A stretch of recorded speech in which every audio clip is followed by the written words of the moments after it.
So we preparing the live stream right now.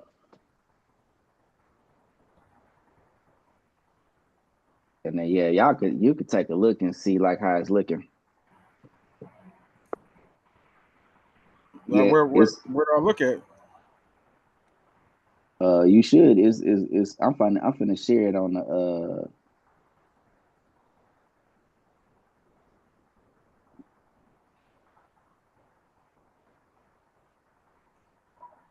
I stand alone in the four corner room, staring at hammers, ready to go bananas.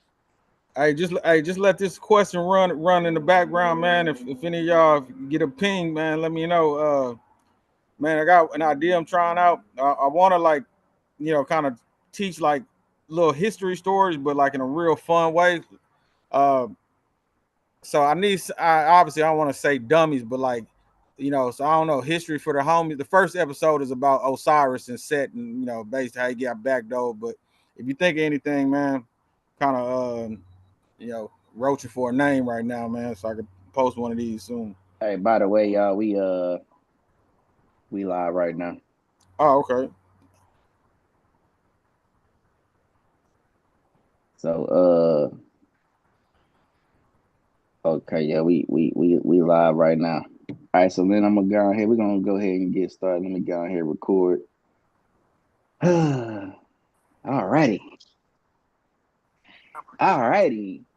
Hey man, y'all already know what's up. If y'all just tuning in, man, it's me, your homie boy Drew, the charm guy. Y'all tuned into the charm hour live. Hey, hit the like button, hit the subscribe button, throw 50K in the chat. Y'all know we got the 50,000 sub campaign going on the channel right now because we're having uncomfortable, controversial conversations. That's what we do. I'm the king of that. I'm gonna let everybody introduce themselves because I've been getting great reviews on y'all. They love y'all, man. So y'all go ahead and introduce yourself, man. We can start. Is it clockwise? We got a teacher in here, Miss T, the teacher. So she's like, we're gonna start clockwise, guys. Okay. So don't which way the clock go? That what? So yeah, so technically it'll be Andy's turn, then I'm sorry, boy Drew, then Greasy, then Rob, Okay. then me. That's how we go. All right. Well, Bro, I didn't hey, already win, so it's on Grizzly. hey, it's GA. At one point, we got to get the Andy. How did that become a nickname? We got to get that story eventually, guys. That's calling nickname, I ain't tell you what. After y'all introduce yourself, I'll tell y'all Yeah. where it came from. Cause she never, dog. She will never call me anything else but Hmm. that. And if you calling me Andy, Hmm. is really because we family. But I'm gonna get Yeah. to it. Yeah. Grizzly Adams tapping in, though. What's the word, This baby? is so funny. it? Hey man, Rob J10X. Hey, this is Miss T, the teacher, trainer, coach, I actually like mentor. that. I think that's a good little intro. This is Miss T, the teacher, because that's crazy. Yeah. All right, so look, man, my name is obviously Andrew. But those that think I'm hip call me Drew. But everybody else in my family call me Andy ever since I was little, probably a baby, because Andy is short for Andrew.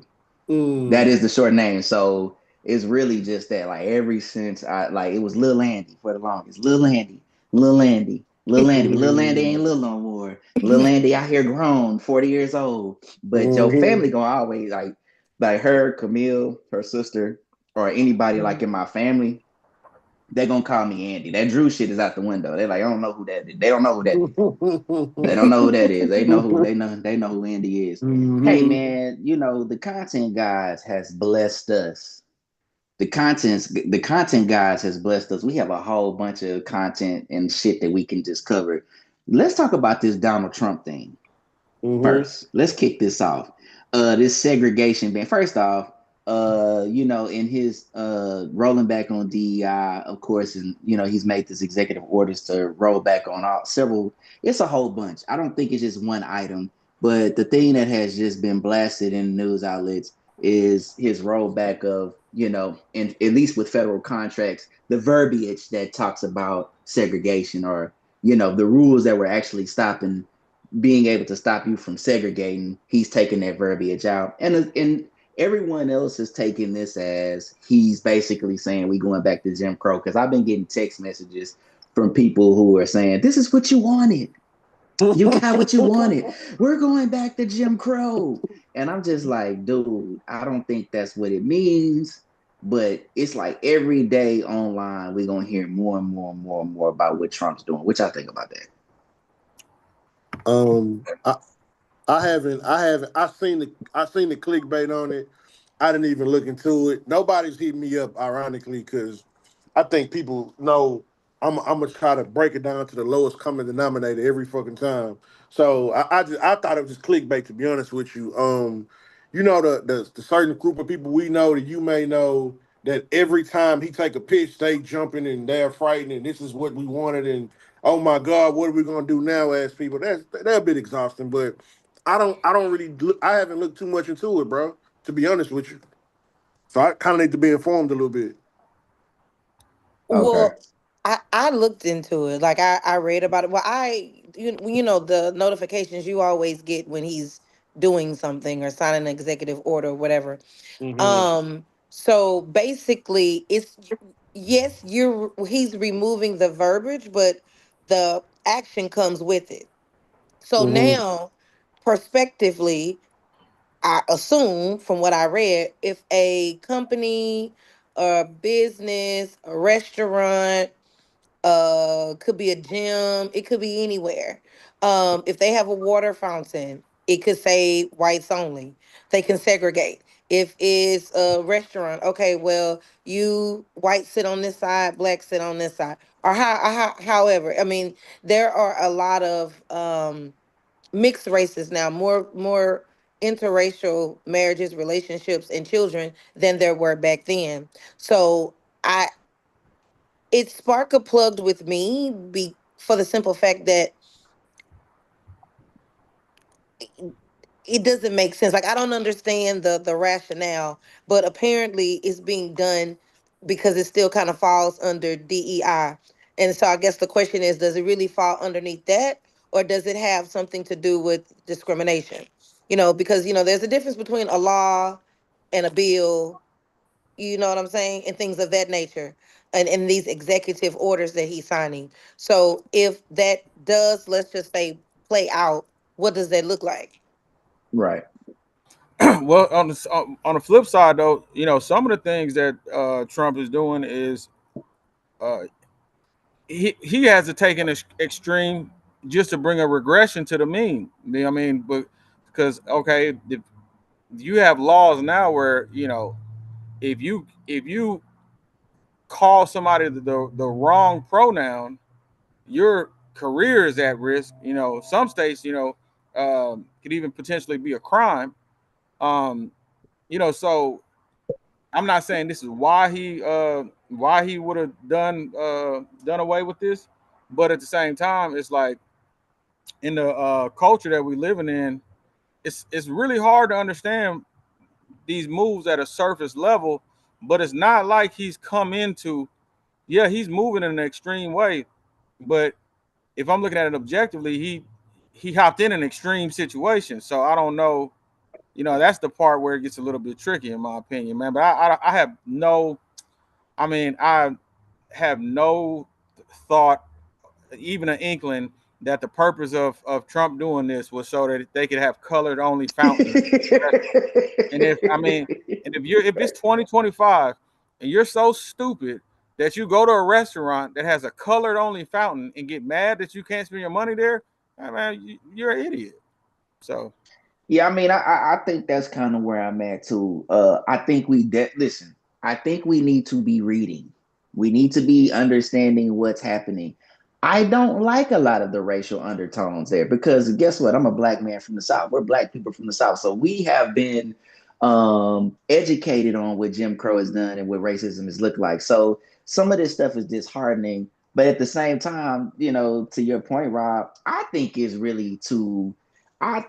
to combat the other things that have been said that is prejudice. For instance, pronouns, alternative lifestyles.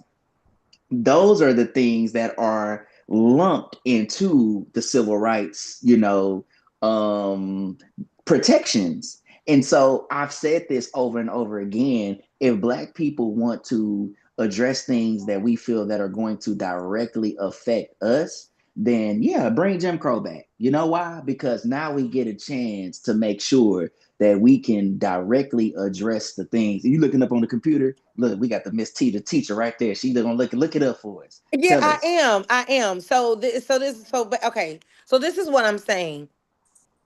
Okay, remove it. Let's say you remove it. It works. It's gone. So let's say businesses want to do that or start doing that. Okay, so I'm just reading from the text. Okay, in the U.S., anti-discrimination laws like Title VII of the Civil Rights Act of 1964 protects individuals from discrimination based on race, color. So let's stop right there. There has to be some level of fairness. There cannot be an open playing field without certain parameters. So it's like, yeah, you want to take that away, and I understand that he's combating other things, but there still must be some fairness. It's almost like saying if a person is not heterosexual, that they can't come to church. No, they can come to church. Maybe that particular church may not want to let them hold an office, but to discriminate them and tell them that they can't come into the church is wrong. Because see, that's that parameter. So what I'm saying is where we cannot live in a society that does not have a certain level of parameters. And everything is not going to be in the favor of everybody. Like that's just this isn't who is it? Is it Kant? Who is it that had the utilitarianism idea or whatever, or doing things to benefit the greater whole? Fine. But again, there still needs to be some. But you said it's not fairness. But see, we are. But the thing is, we are living in a time of extreme fairness, and I feel like we're asleep. We're asleep at the wheel. Blockchain is fairness. Learning language models is fairness. AI is fairness. But we sleep right now. Like in the time since I got in that car accident, uh, every single Lyft and Uber ride that I got has been a foreigner who just is just up getting after it. And I'm not saying that we all need to be driving Uber right now, but I'm saying like we are extremely asleep right now in the things that we could be doing. I heard Mark Cuban say this 3 days ago. They said, what would you do if you were, just getting started again? He said, I would spend every time, every moment, every waking moment that I had, um, studying AI. And for the past 3 days, every waking moment that I've been the AI hacks. I'm like, this dude is right. Like, so, I think we're kind of falling for a lot of the smoke screen stuff and worrying about this and really kind of missing out on like the real opportunity, which is, there's a there's a real opportunity that we have in front of us that doesn't really, there are no limitations on what we can learn, how we can participate in this. I was watching a video today, and they got 12-year-olds that are millionaires. They making Roblox maps. This is making maps on Roblox. They pay for it. Like, so it's like, I don't know. Like, I just think like, whether what our success in this era is not going to come down to the laws that Trump passed. I just feel like it's going to come down. Did we seize the moment? And it doesn't really look like we are. I In my think opinion. I think they got. I think we're tied to the victim. We tied to the victim party, and we're gonna play that role. Anything that Trump passed, I don't. I dabbled and dabbled with it early on. January, late January when he got in February. This month, I said, hey, I'm not even going to go back and forth with people about it anymore because I know that I know that ultimately nothing he does is going to affect me as long as I'm being effective. You feel what I'm saying? And I'm one of them people that's technically, if you want to be honest, I'm losing my job because of Trump. If you want to be honest, I'm on the border right now. I'm in Yuma, Arizona right now. I'm shutting down the site right now. Literally, that's what I'm doing. I leave Monday. I leave Monday from a job that roughly pays 90 to anywhere to like 110. I don't make that because I got to take off a lot. I got to be home. Unlike a lot of my coworkers who work a lot more than I work, but I'm losing literally roughly $85 to a $90,000 a year job because of Trump. I still don't. I just understand that nothing really controls my fate outside of me. You feel me? Like nothing. So I'm just gonna literally adjust, adapt, and get back to it. To what Rob said, I just feel like right now it is a lot of ways to make money. It's a lot of stuff we could be doing. I don't think black people should be holding on to every single thing Trump does. Like it got to be exhausting though. And me and Drew, literally we are one of those people that every time Trump do something, somebody got to come look what he did and look what, and it's like, man, hey, you want to tell people like, hey, just stop, just get off of that Trump, get off of that train, get back to doing what you do, and let it be. You know what I'm saying? Like, just control your destiny, and we not gonna do that as a whole. And I know y'all. I can't. I'm not saying that for y'all because I know everybody here is a intellectual that does what they do. But as a whole, our people, man, we stuck. We waiting. We like, oh, what's gonna happen next? Uh, what are they gonna do Hey, to us not to next? interrupt your wisdom, No, go man, but ahead. I got these alerts on Houston crime. So George Foreman just passed away. So his family just announced. Damn. Yeah, Oh so wow. yeah, but a Damn. great, a great Houstonian man. Mhm. Man, I think I did meet him one. It just, man, he was always had that smile. But hey, he got to be in the old man Hall of Fame, man. I mean, the young man Hall of Fame too. But his post 40 run got to be one of the Yeah, great. You know what I'm yeah, saying? yeah, Like, for sure, for sure.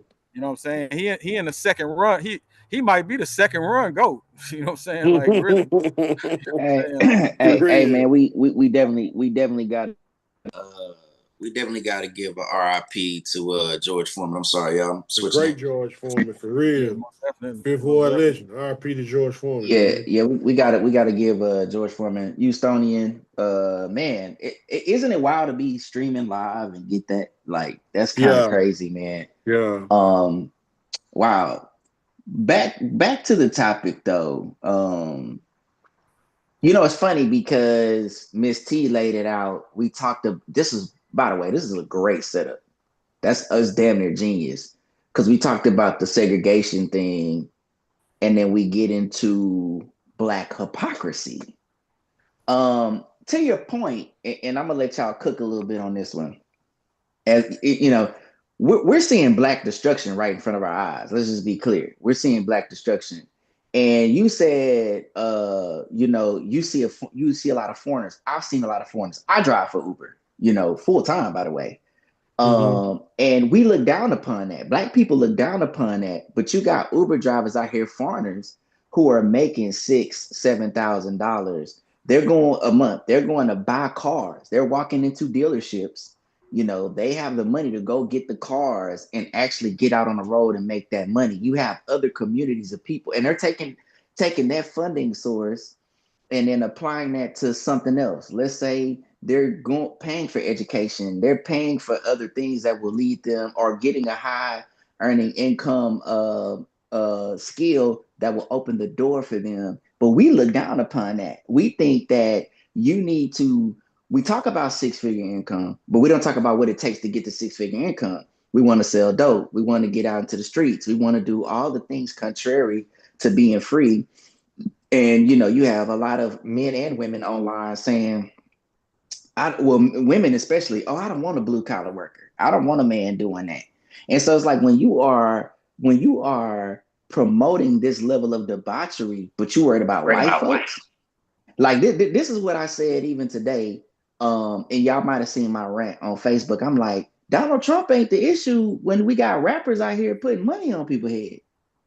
I mean, Donald Trump is not the issue when we are consumed with this level of debauchery and we are not taking advantage of what others have come to this country to take advantage of in our in our economy. I think we are geopolitically lost. So he may very well be doing things that can be detrimental to black people, but at 13% of the population, I don't think we are the like we not the target we think we are. We're stuck. We're eating each other up. So they're not even really worried about us. But we need Tracy and people, thinking on her accord too, because we're at our best when we have a diversity of thought. That's the cheat code. It's for us to have, like for us to truly. We always say that we're not a monolith. I mean, we damn sure if we're not a monolith, I don't know what is. We have one dominant accepted view of things, and then everything else is pretty much considered some type of rogue counterculture sellout, variation of that.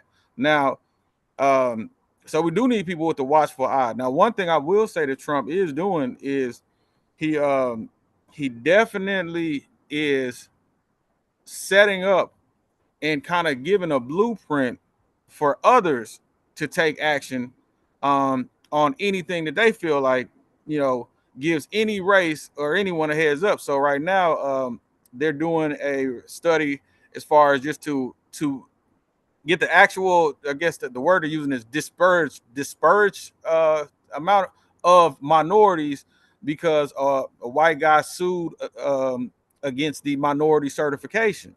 And minority certification is a very important certification for businesses. You have businesses like um that brother well, I'm not gonna say his name, man, because I don't think that his newspaper is that great, but Oh, um but I mean, he has black on paper. I mean, uh, this guy gets 300, $400,000 a year in marketing contracts from the city because he's a registered minority, and a lot of these there's a certain amount of business that has to go to underrepresented companies. So um, I do think, like, if we it we playing it we playing it cool, but it's gonna come with suffering, basically. Just like we're Courtney was just saying,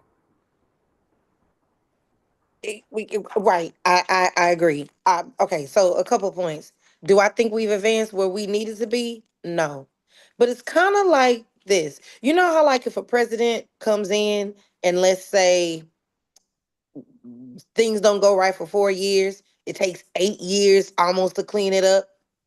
Or how they talk about, well, when we had COVID and it was shut down and the kids weren't going to school, they missed a year or two of learning, and it's almost going to take them maybe another 4 to 5 years to actually come up in advance. So when you think about how long Black people have been in oppression, and you think about the amount of time that we have not been, it's almost like, can we even get there? We have more years of intense suffering than we do not.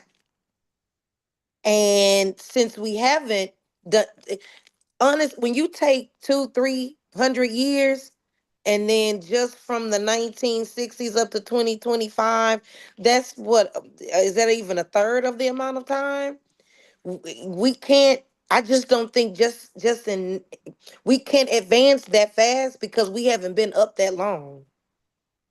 Do I feel like we could be better as a group of people? Absolutely. But the models that we have, we don't have. And then the models that we think aren't. And that goes back to the hypocrisy deal. So when you think about it, we don't really, we already don't have avenues that's not even our fault. And so now it's like, what do you do? It's like giving a kid a test and you haven't even gone over it. And it's like, well, yeah, you made an F, but you need to redo the assignment. It's like, okay, well, how am I supposed to redo it? You didn't even model it. And then the things that they do model for other people, we already know they don't always necessarily work for us. So am I trying to, like, give excuses? No, absolutely not. But I do think that it's important to add into the equation the things that we don't have control over that affect us in a negative way. And regardless of the fact how much we advance, we'll never get to that point on this side of the earth as other people. And that's just the way that it is. Because, like I said, we've been oppressed down too long. And I, I don't know, because, like, man, when you look at other races, there was a point in time when it was pretty much us and white people here, and other ethnicities come here. Nothing. Nothing is stopping us from not marrying each other. Nothing is stopping us from, having a certain level of care for our community. We've done it before. You I got a mean, little like, static. You got some static coming through your can mic, you or is hear me that now? me? Can you Yes. hear me? Well, a Yeah. little bit. No. All right. Y'all still can't? It's Every just time you you talk, get it's some static. yeah, you get some feedback. All right. I can go grab a mic. Let me see. Is my, Yeah, we'll give you a second. all right. Um, so this is what I think. I Mm-hmm. and I think he may be going in this direction, but once he come back, we'll see. Um, I beg to differ. I think that we have enough resources to actually propel ourselves further than what we could imagine. But the issue is our mentality. Our mentality is so okay. So, for instance, hey You man, have the resources, but you still need a teacher. I that, that, can provide all my okay. students with all the resources they need to do anything. But until I model that, like prime example, we have a way to where, yeah, we could get good credit, but are we taught how to manage money? Are we taught how to budget? Are we taught how? We're not taught. We have all these, and they know that. We have all these resources. Yeah, y'all have all these resources that you could be doing, but who's going to be the model? Who's going to be the model for all of these categories to where we now understand the use of these resources?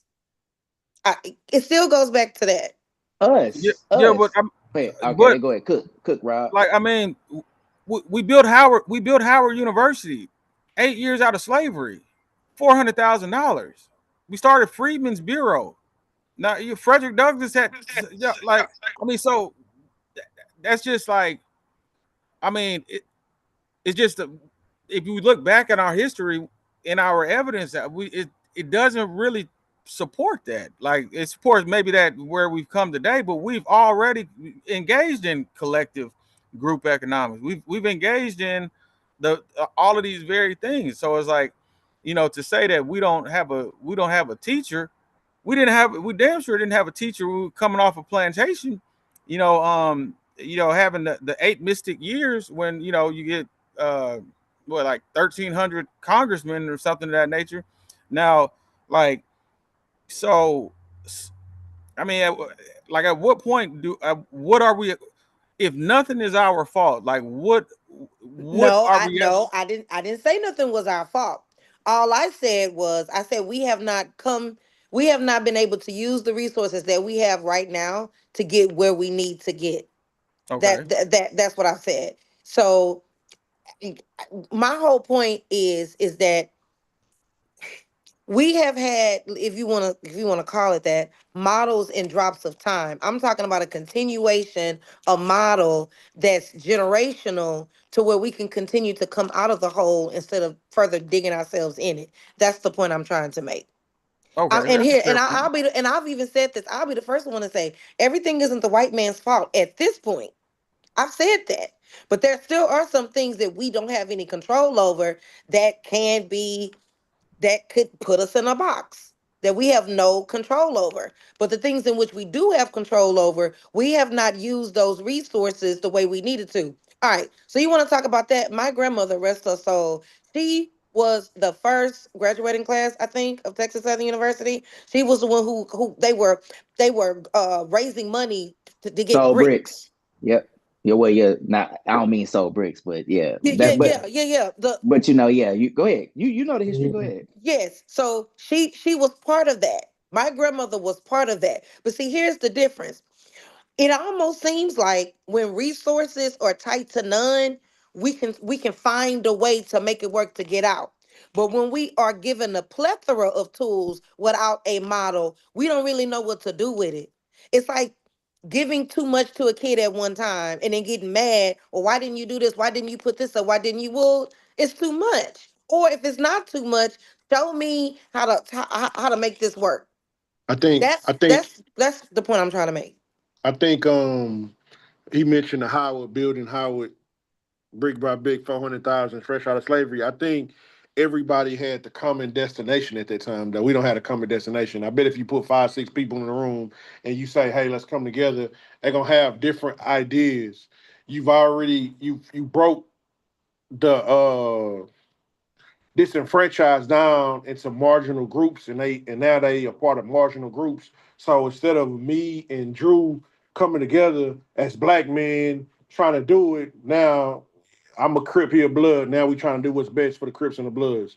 Instead of person A and person B coming together, person A is a part of the LBGT community, so that becomes the for black, and the person B is a black male. He trying to do it only for the black males. Like the dysfunction and the divide and conquer has conquered us to a point of no return. So we never going to get it because everybody's going to try to do it to the to whatever marginalized group that they've been adopted by, or they've asked to be adopted by, is gonna come before the community as a whole, and that's why we can't do it. But I'm just under the assumption, I'm under the ideology of it's just time to cut the dead weight, find your people that's trying to move forward with the people, and then you move forward with the people, and then you recruit the next group, and you hope everybody joins. But as for black people, you find your group that's trying to move forward as black people and black people only. That's the only thing we can talk about is black advancement, and then we'll move. To me, we'll move a lot quicker. If you're not on black advancement, that's cool, that's fine. God bless you. No hard feelings, but we're over here. If you just on here talking about I'm trying to do this for black women, I can't fuck with it. If you talking about this for black men only, I can't fuck with it because that's not the group. We've allowed them to divide us to the point where we're competing against us, and you can't. That's like you and your wife, you and your spouse competing against each other. That's gonna hurt the house ultimately. You feel me? So it's not that the resources like it's not. We got a lot of resources, but we just don't have overall a destination that we're all trying to get to. We all going left. I mean, right, south, west, east, and north. You feel what I'm saying? So I think that's the major issue on anything when Hey, we I trying think we to. should all go back to the closet. Everything should go in the closet. Your religion, your sexuality. You Mm-hmm. shouldn't. I don't Mm-hmm. even think. I think really on some levels, like I mean, I say it, it's like it's an ideal, but I think it is more practically makes sense too. I don't even think we should. I think we should have minimal organizations. I think the Mm. name of every black organization should be untitled. Just like the Nation of Islam's mosque. You got mosque number one, mosque number two, mosque, and because it's that, then you don't have uh well the the walk with God temple over here. Okay, but we are the Farad disciple temple over here. And no, they just you just get one name, mosque. That's really kind of what I feel like we almost need. I feel like we should. I mean, we might not even need to be black no more. We might just need to be humans. Like we Mm-hmm. might just like need to even drop that. We need Like just American citizens.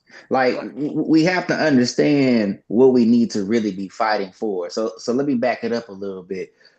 Let's talk about numbers. Numbers tell us a lot.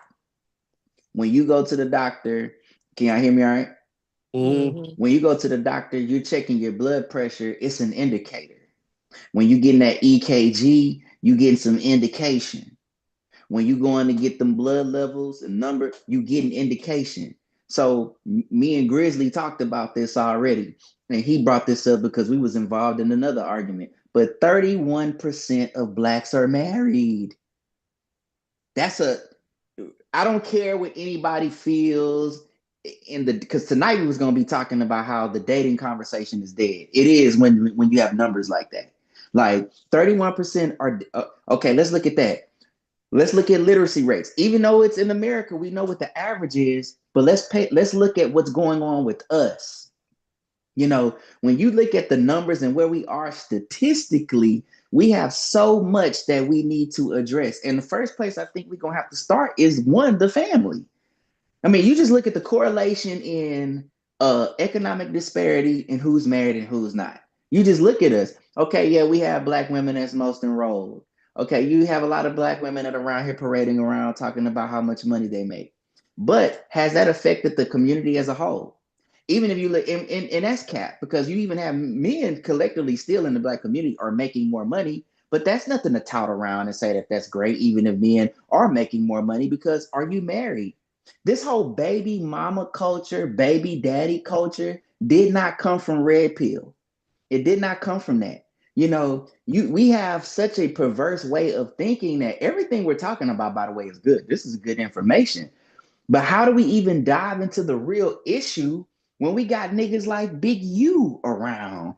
That's, in our community, I said this today. Now, this gonna get us, this is a great segue to get us into something else.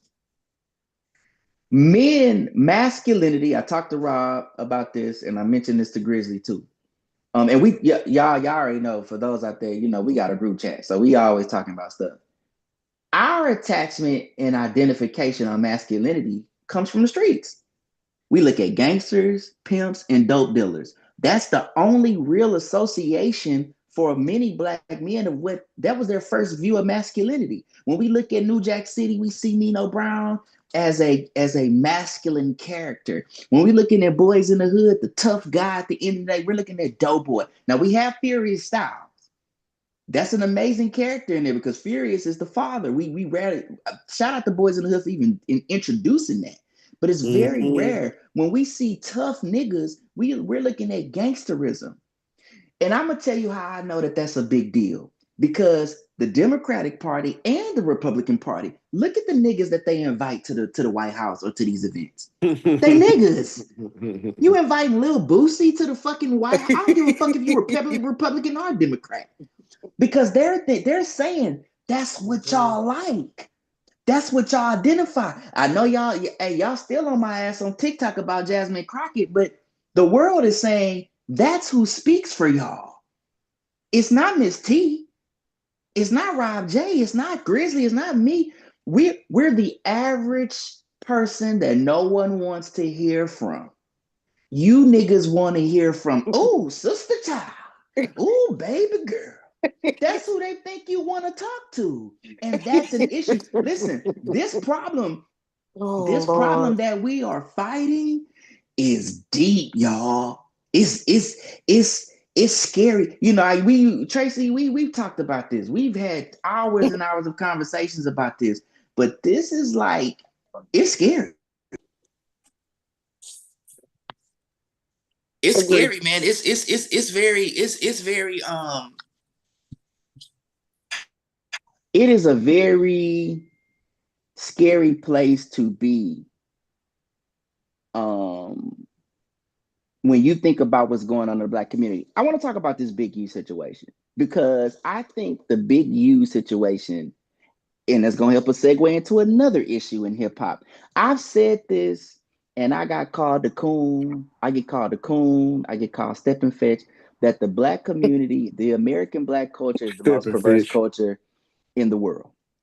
It's the most perverse culture in the world.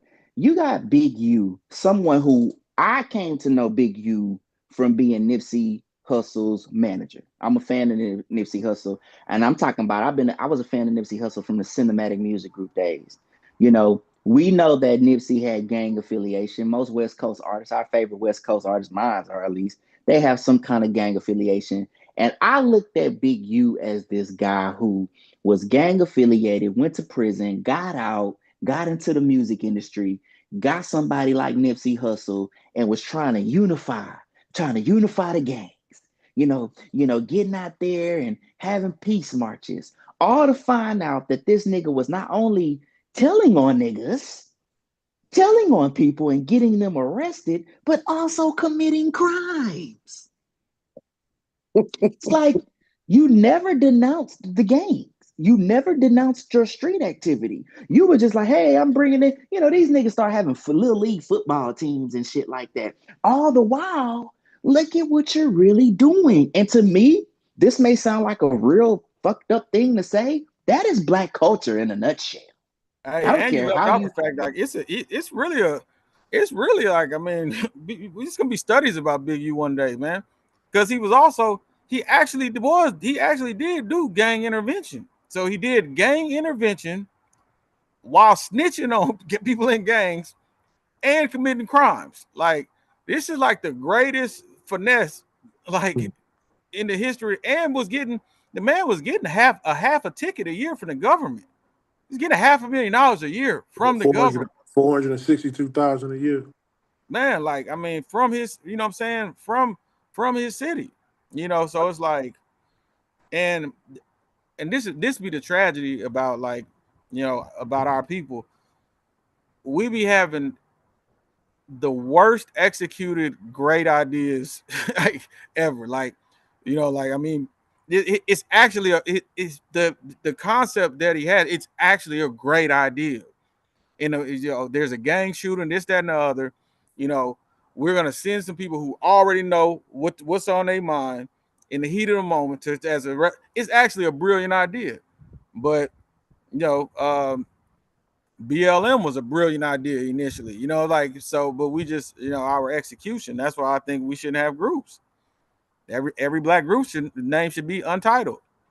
We shouldn't. We're like the best idea I heard of when it came to fraternities and sororities was from this Delta sister. She said, "Hey, we don't need to abolish fraternities or sororities at all. The fraternity and sorority is 100% grad chapter. That's what they should be." And I was like, "Damn."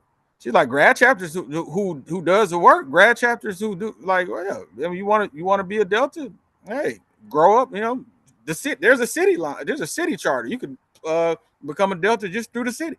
Like, and I thought about it. I was like, man, that make a lot of sense. You know, but at the same time, even on the grad chapter level, the the appeal of the fraternity that even the grad chapter admires comes from, you know, the stuff that the people in the undergrad chapters did. You know, like so.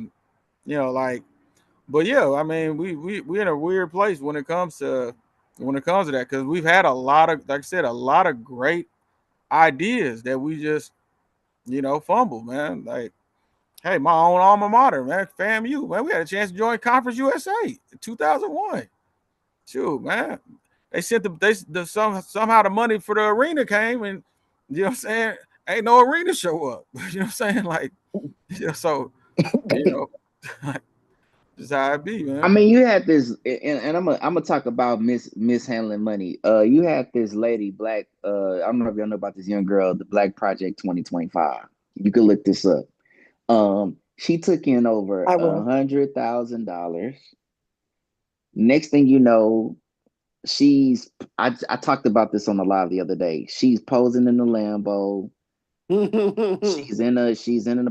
I don't think the young lady was scamming, by the way, because she showed proof that she had the money still minus $30,000. Mm. Because you know, listen, when you're taking in a lot of money and you're fundraising, and she was trying to put the money into a coin, by the way, a cryptocurrency coin, which I don't even understand why she's doing that. But when you are running any type of movement, it costs money to Mm-hmm. do it. But she's young, she's 25. I don't think she has a diverse group helping her.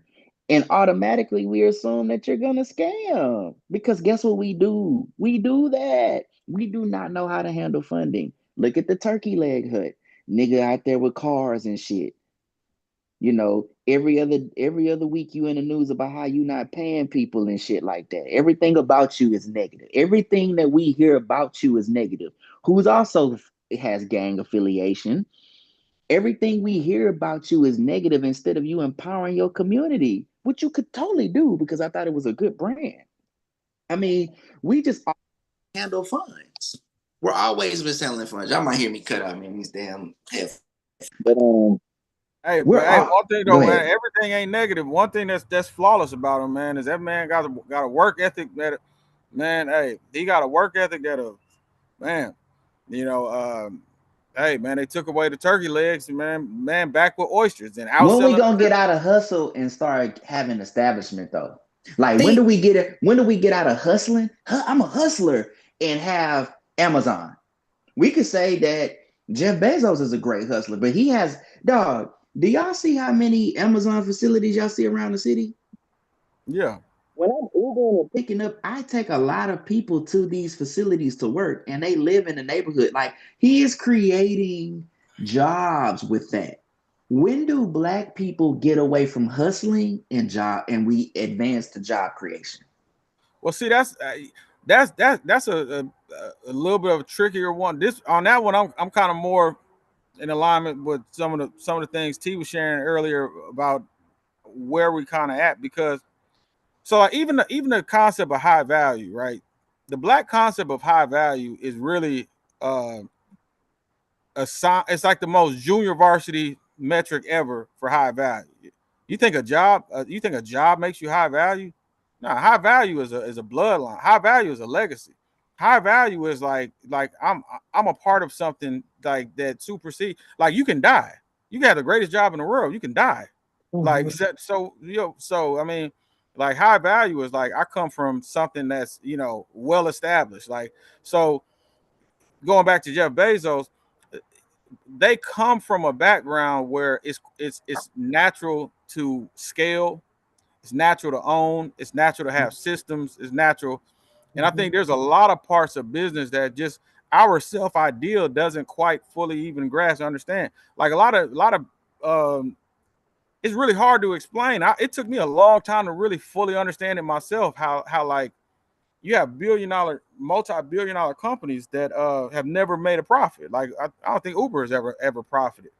So um, when you have that type of mentality, the mentality where it's like, hey, we're gonna go do a series A, and we're gonna raise this, right? And then we lost $20 million, so now we're gonna go raise this. So the loss of $20 million had no period of comment after. It's we lost $20 million, so now we're gonna go raise this. They have no fear of money. They have no fear of. So it's a different thought. I learned that when I didn't go to Stanford, but I lived in the Bay Area. I was friends with some kids from Stanford. It was interesting really seeing bright, ambitious people who had no fear of money.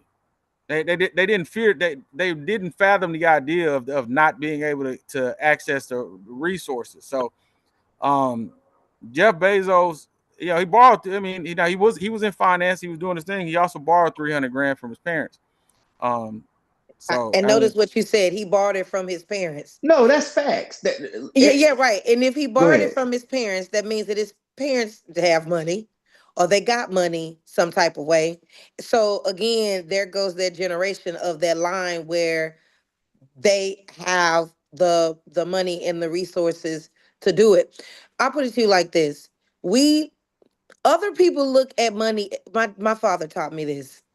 Other people look at money as a tool. We get money to buy stuff. There's a difference. That's a mindset. When you're using money as a tool, you're doing more investing than you are taking out. And it's not to say that they don't do the same thing, but by the time they start doing it, they've made so much money to where you probably can't even keep track of. So to take 20,000 here or 30,000 there and not be, noticed is okay. But the first time we made a 20,000 profit, $20,000 profit this month. Now we out buying stuff instead of using it as a tool to put back into what we really need to do. What we really need to do, and then also you have to consider this: when other people do fundraisers, they're able to go to their community where people have the money to chip in. Okay. I- do we have the money or the resources to Yes, be we have it. able?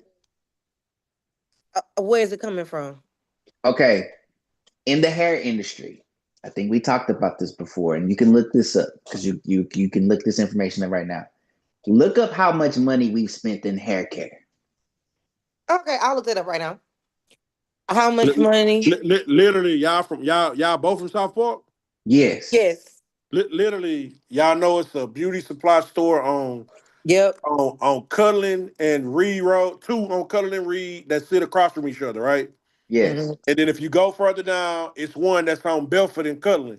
Between those three beauty supply stores, they make $500,000 a month.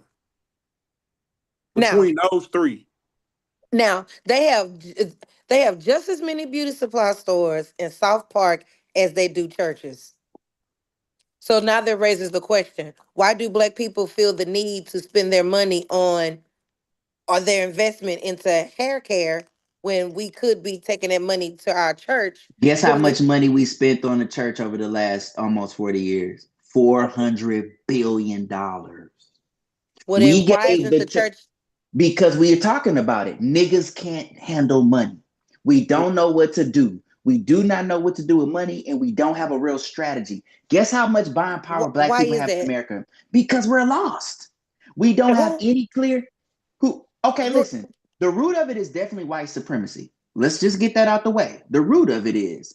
But we are not recognizing how we need to take up the cross now and carry it and change shit. Why? Because what you just said, we want to stunt, we want to buy shit, we want to have gang intervention and tell on the gangs and then turn them in and then do criminal shit at the same time and we want to be the one. We want to be the only one. Hold on, y'all. My shit going out again, so let me go back. We But want to be, I'm gonna say this and I'm gonna let you cook. oh no, you We got it. want to be the only one. We have a vanity issue. Niggas want to be known. Like me personally, if I could have a wish, I would love to have $1 trillion and disappear. There would be no more. This right here is cool. This is great. This is for this. But if I had a wish, I would take it and I would fund so much shit and I would be a part of so many secret things you wouldn't even imagine I was a part of. Because I know that's where the real power lies. The unseen world is what? More real than the seen world. Say that in the Bible. That's what I would want to be a part of. Niggas gotta be known as me. I did it. I'm the one that put on. I'm the one that made the moonwalk. I'm the one that did the pop. Like we have to be seen. And if we're not seen, it's a no-go. We'll have a hey, listen, Dr. Umar Johnson.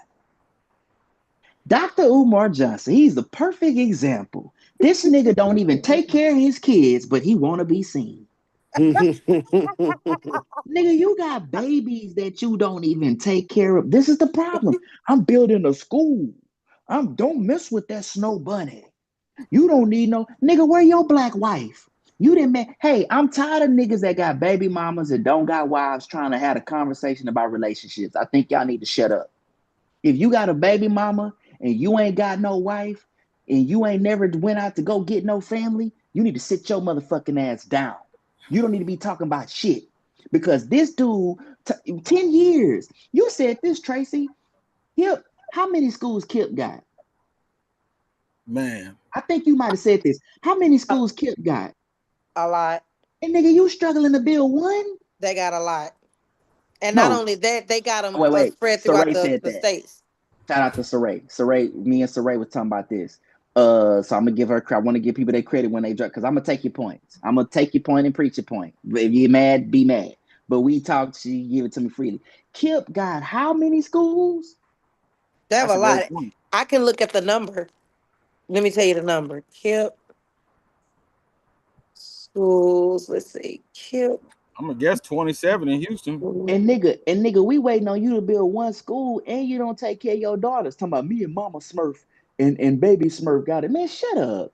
KIP, Texas in Houston has 32 free public schools serving grades pre-K through 12. Who's Kip? Who is that? Who is the Well, Kip? Like, do we see Kip on YouTube on a no. podcast talking about, yeah, I'm gonna do this because I want to save the community. We don't, that's the point. That's the point. We want to be seen so much. We want to be seen too bad. This Man. nigga having trouble building one school. Okay, and to give more background knowledge. Okay, so KIP, the Knowledge is Power program, that's what it stands for, was co-founded by Dave Levine and Mike Finberg. And the KIP Foundation was established in 2000 with philanthropic support from Doris and Donald Fisher, the founders of The Gap. Man, well, you know one thing. You mean the Gap, the store where you get clothes from? Well, I It well, I don't don't even. know. It says The Gap, so let me go back and see.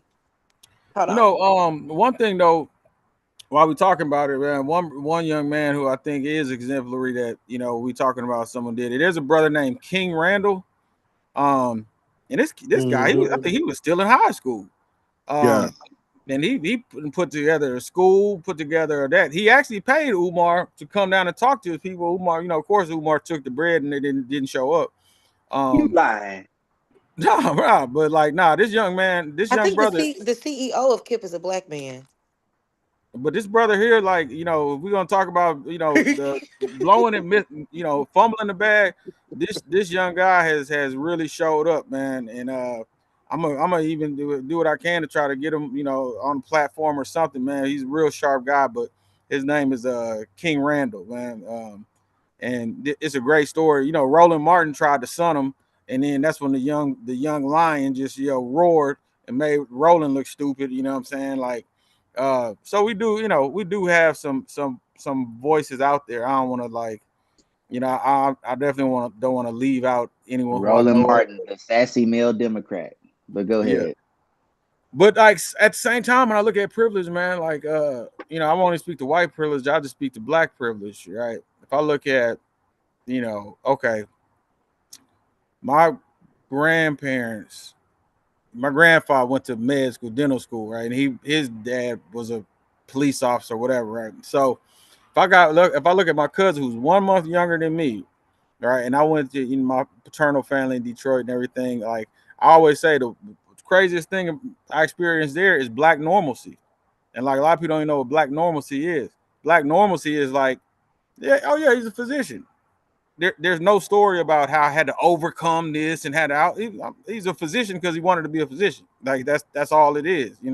Rosa Parks has been in the house. Stevie Wonder's been in the house. Motown's co-founded by like an aunt. So the congressman lived a couple doors next down the road. When I was a little kid, I was getting golf lesson from a black PGA player, not named Tiger, guy named Lindsay something. I could walk to John Sally's house, right? So if the day that I was born, right, um, my parents died, right? I got a cousin 1 month younger than me. He lived with our grandma till he was like probably 3 or 4. If the day that I was born, my parents died, I would have then had to grew up in Detroit in Sherwood Forest with this renowned person. But let's say my grandparents died, then I would have went and lived with my godfather, who's the his dad's the fire chief and he owns these friends. He's this renowned tax attorney. But if he died, then I would have went and lived with my aunt, who's like this real estate Hall of Fame person. And if she died, I would have went and lived with my other aunt, who's this like most published academic writer and dentist. So look, if five, if my parents, grandparents, godparents, that all of them died, I still would have a better shot at life, education, than my cousin who's 1 month younger than me. And that's just black privilege. That's not even like that ain't even really this ain't the stuff I'm talking about is really not that big of a deal outside of Negroes. It's like then it's not that, but that's how big of a head start sometimes people could have, man. It's like so I can't deny, man, like privilege as being something that can be insurmountable because like man, I've met some kids who just had so much room for error that it was like, but I still don't feel like I still don't man, I still can't use that as an excuse though, man. I just feel like I don't know, it's just tricky, man. It's like it's just tricky, like to honestly assess where we are at, what we actually are capable of, what should we claim is like, hey, that's on us, and what should we look at as like, hey, that's unfair. It's a really hard thing to measure, to be honest. You know, but y'all had a grandmother who was a college graduate. How many black people would say that? Mm-hmm. Not Okay, me. so let me say this because Oh, and she had a master's. Miss So okay, T. come on now. So So Miss T, let me show you how that matters and how ideology and cultural install matters. Miss T is my first cousin. Her mother is my dad's sister. Mm-hmm. That influence from our grandmother produced two college graduates from them. And her influence in understanding the importance of family and marriage is why those two went on to go get married and have extensive marriages, which her mother is still married to this day. And look at how it influenced us in the community. You see how it takes generations to fix shit. She had a vision. which I had to go tell somebody this on TikTok that all women then were not a monolith. She too was in an abusive relationship from my biological grandfather. She divorced him, but she got remarried. She still went on. She was a single woman, went to get her college education, and got a house on her own. She did not let those things stop her from progressing, and she did not let bitterness filter into her children. And because of that influence, that provided me to have a father that I grew up with my entire fucking life. And look at me now. I'm not fucking around in the streets. I'm not doing, and I grew up in the ghetto. I grew up in the crack era in South Park, right out Right. MLK. Right. So you can influence generations to come with a different cultural install, like you said, normalcy. What's black normalcy? Well, that was normal for us. If you look at my mother's side, which is a little culturally different, you have some Louisiana Creole, but there's a lot more patriarchy there. I see men. I'm not afraid to tell women what to do. I'm not afraid to be a husband because I've seen this. And I also know how to care for women and care for children. This is what I'm saying. When I talk about family, this is what the fuck I'm talking about. If you Mm-hmm. if you spent 40 years in the projects, what do you expect? If you spend 40 years with bitterness and attitude towards family, what do you think's going to happen? We are playing this off like it don't matter, but it does. It matters. And with our grandmother, we called her Mima. What she has shown us and been the example of is I can persevere through anything. I'm not going to let the obstacles stop me. And she was a good matriarch. She She's the was. example of the matriarch that we are missing today. Man, she Correct. was a good And matriarch. That's a powerful statement. She was a good She's man. the example. Man, I damn near gonna cry, but I'm not gonna cry. I'm damn no, near about to do it. but you know what? Yeah. You're right. And it is generational because from my mother and my father, they still married. They've been married for like 45 years. They had two children, two daughters, myself and my sister. And I've advanced. My sister has advanced. She's a nurse. She has a family. I had a family, well, mine didn't work out. However, it was the idea, it was the mindset. Hey, this is going to be the best road that you have in order to persevere through all of that. And so, what did I do? I only have one child. She's grown now, but that we prepared her. Now she's in college, so it is, and we just hope that it continues. But see, but on top of that was there was a model. Yeah.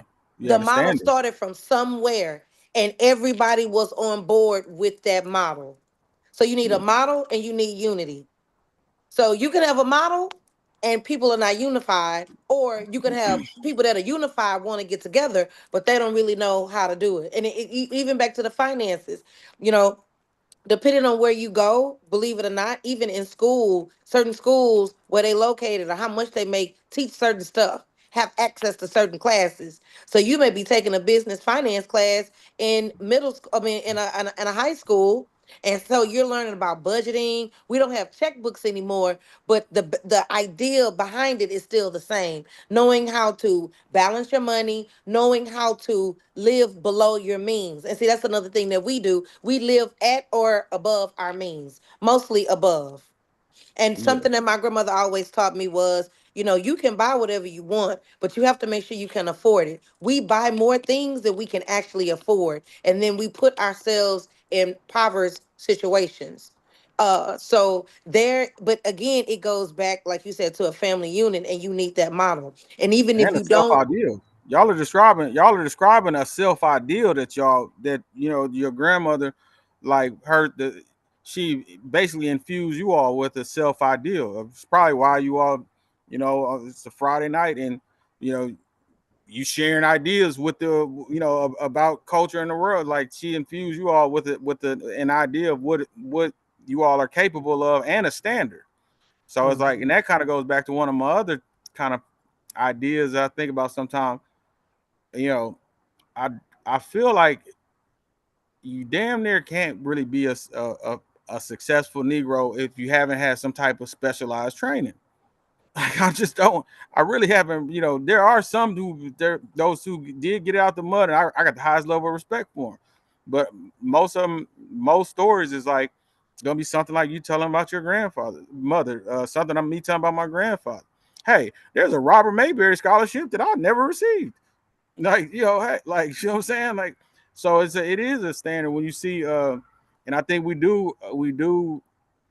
There's something about seeing it and like it's one thing for people to believe in you and one day he gonna be special and all of that. That's cool. It's another thing to have a standard. You ain't got to do all of that for all that one day shit. It's just like, hey, you're gonna do it because hey, you're gonna do it. And so that's what you all sound like to me. You describing is like a self ideal where it's like, hey, your standard won't allow you to you know say, hey, whatever, hey, my marriage didn't work out, so I'm gonna have my own hot girl, something, whatever. It's a standard that's guiding you. So Mm-hmm. maybe we just need better standards. Mm-hmm. And Agreed. and I'm on the same way. I'm recently divorced, but I'm not saying, man, let me go to the pimp game. I'm recognizing what I did, and I want to be married again. I want to have a family. I understand the importance of it, so it's installed, which takes me to having a moral compass. And then we're gonna get into this Yella Beezy thing. Um, I said that the Black Exodus, I think we've all said this, we've mimicked this, but the Black Exodus, the mass Black Exodus from church was one of the worst things to ever happen to our culture. Because when I think about Mima and I think about Tracy and Camille and even my father, we went to a historical church called St. John. We used to refer to it as St. John on Darling Street. Of course, it's Emancipation now. It has an historical label now. Dr. Martin Luther King actually had preached at that church. I actually remember this fan my grandmother had with Dr. Martin Luther King's face on it. She had kept it. It was memorabilia. Um, we were in a time during that part of our lives in this country where Christian values meant something. And I Mm-hmm. think once we got, it doesn't matter what you believe. I'm not here to say who's saved and who's not saved. I'm not here to argue theology. That's not what I'm doing. I'm not here to argue scripture. But let's talk about the moral compass that church brings. Because we got rappers out here that are serial killers.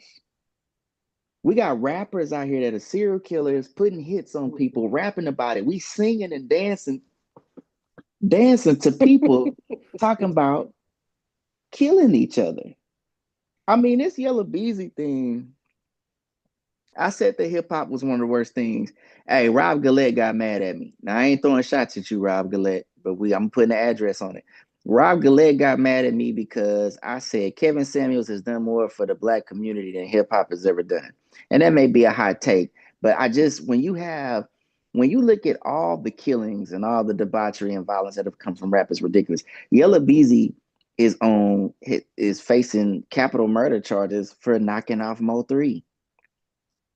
I mean, that is insane that you would make money, you get a record deal, you get all this money, you could potentially get your family out of the ghetto. You can take your family out of an impoverished situation and you start killing somebody. I mean, this has just been 2025 has been loaded with stuff, but that is crazy. And wired the money to this guy. It's all kind of proof that he did this. Did y'all? I know y'all heard about this Yellow Beezy I heard thing. some of the details. Let me ask you Mm-hmm. this: why do you say that? You why do what do you mean? Like when you say that he's done more for it? Are you saying like more than any individual single rapper? Or you felt like collectively I, he's I I think it's the ideology behind what he's saying. Well, that's why I we think cousins. I ain't even have to say it. Go ahead. I'm sorry. He's Go ahead talking and about say the ideology with Kevin Samuels because Kevin Samuels gave an ideology that created a mindset of a standard. He taught you what you should be looking for. He taught you about dating. He talked like he kind of, even though there was backlash to him, the ideology hurt, but it was really to bring us closer together. Whereas hip hop really separates us because it's like an infiltration of ideas and mindsets that continuously perpetuate in the black community that causes us to do stuff like this but raise up people like that when that's not really what needs to be occurring. So I don't think it's necessarily like putting dots on a map. Oh, well, he's done this, he's done this, he's done this. It is a collective mindset to where Kevin was trying to solidify versus hip hop is like is destroying it. Hey, But you it's know, destroying our culture, but we're glorifying, it's like we're glorifying the breakdown, but we don't even see it. it's funny you say that because I was talking to a young lady earlier this week, and we were like trying to go backtrack through history and find out when did sex lose love. You know, because it started out a conversation just about music, how you listen to India Irie, some of the things that she said, you know, about a man, or even Jagged Edge, you know, to feel like, you know, losing a grade was like falling out of heaven. And we was going further back and further back and further back. Um, and we was like, yeah, even the hippies, they wasn't at Woodstock talking about, hey, Woodstock, we about to fuck these bitches. It was free love. There still was a concept of love attached to sex and to a woman. And I hate to say this, but where we landed was NWA. Bitches ain't shit but hoes and I tricks. knew you was finna say that. I was Yeah, waiting on you. If you yeah. had, I was gonna say that, and that's Yeah, where it started. yeah. At that point, sex was now removed of love, and not only removed of love, um, it was a see, like there's no from my research so far, I can't find anyone during the hippies era use a word like slut, use a word like that. So they still believe that what they were doing was a form of love. The hip hop brought it up like where bitch and you know because bitches ain't shit to me, and that's when I think we did introduce, because I always go back to growing up, and you know like Charles and White is right. You know, I feel I was raised in rape culture, you know, because like even the language we use, I fuck, I beat, I smashed, I hit. Those are the words that we associated with sex, you know, and hip. I don't care like, and I don't care if you were a participant or not. We all knew of things that went on. You know, a young woman goes over to, you know, the house with Ryan because she likes Ryan and she thinks that she is about to engage in sex with Ryan, and Ryan has three friends in the closet, and Ryan, you know, gets out of bed and tries to have a friend do a switcheroo, and nobody is bothered by this, whether you participated or not. No one is bothered by the fact that, like, you know what I'm saying, Ryan just, you know what I'm saying, had a man, you know, like that's the type of thing, that's the type of stuff that was going on. And that's a like, and we sellers come on ride it, choo choo. Like, you know, like I can almost accept I could almost accept the um what's the, you know, all the songs we used to dance freaky at the end of the teen parties to, t-shirt and panties, because at least t-shirt and panties is just talking about an erotic moment. But like, nah, we took it past the erotic moment. We took it as like, we're not only we having sex, we're also defiling you, bitch. You know what I'm saying? Like that's like, you know, Right, so right. that is something that is distinct, you know. But hip hop don't have accountability. That's the one thing I hate about the culture. You're not allowed to hold it accountable to anything. It only wants to celebrate the good. You know, I mean, look, for all intents and purposes, like we can say that, like, you know, and this might get my this might be blasphemy, may get my Houston card revoked, but like screwed up records and tape, yeah, it did introduce an iconic sound to celebrate an independent label. It also, you know, openly sparked a drug epidemic. that cost tons of people their lives. You know what I'm saying? Like we don't even talk about that. We just celebrate like no. I mean, like, yo, hey, and I'm keep it one.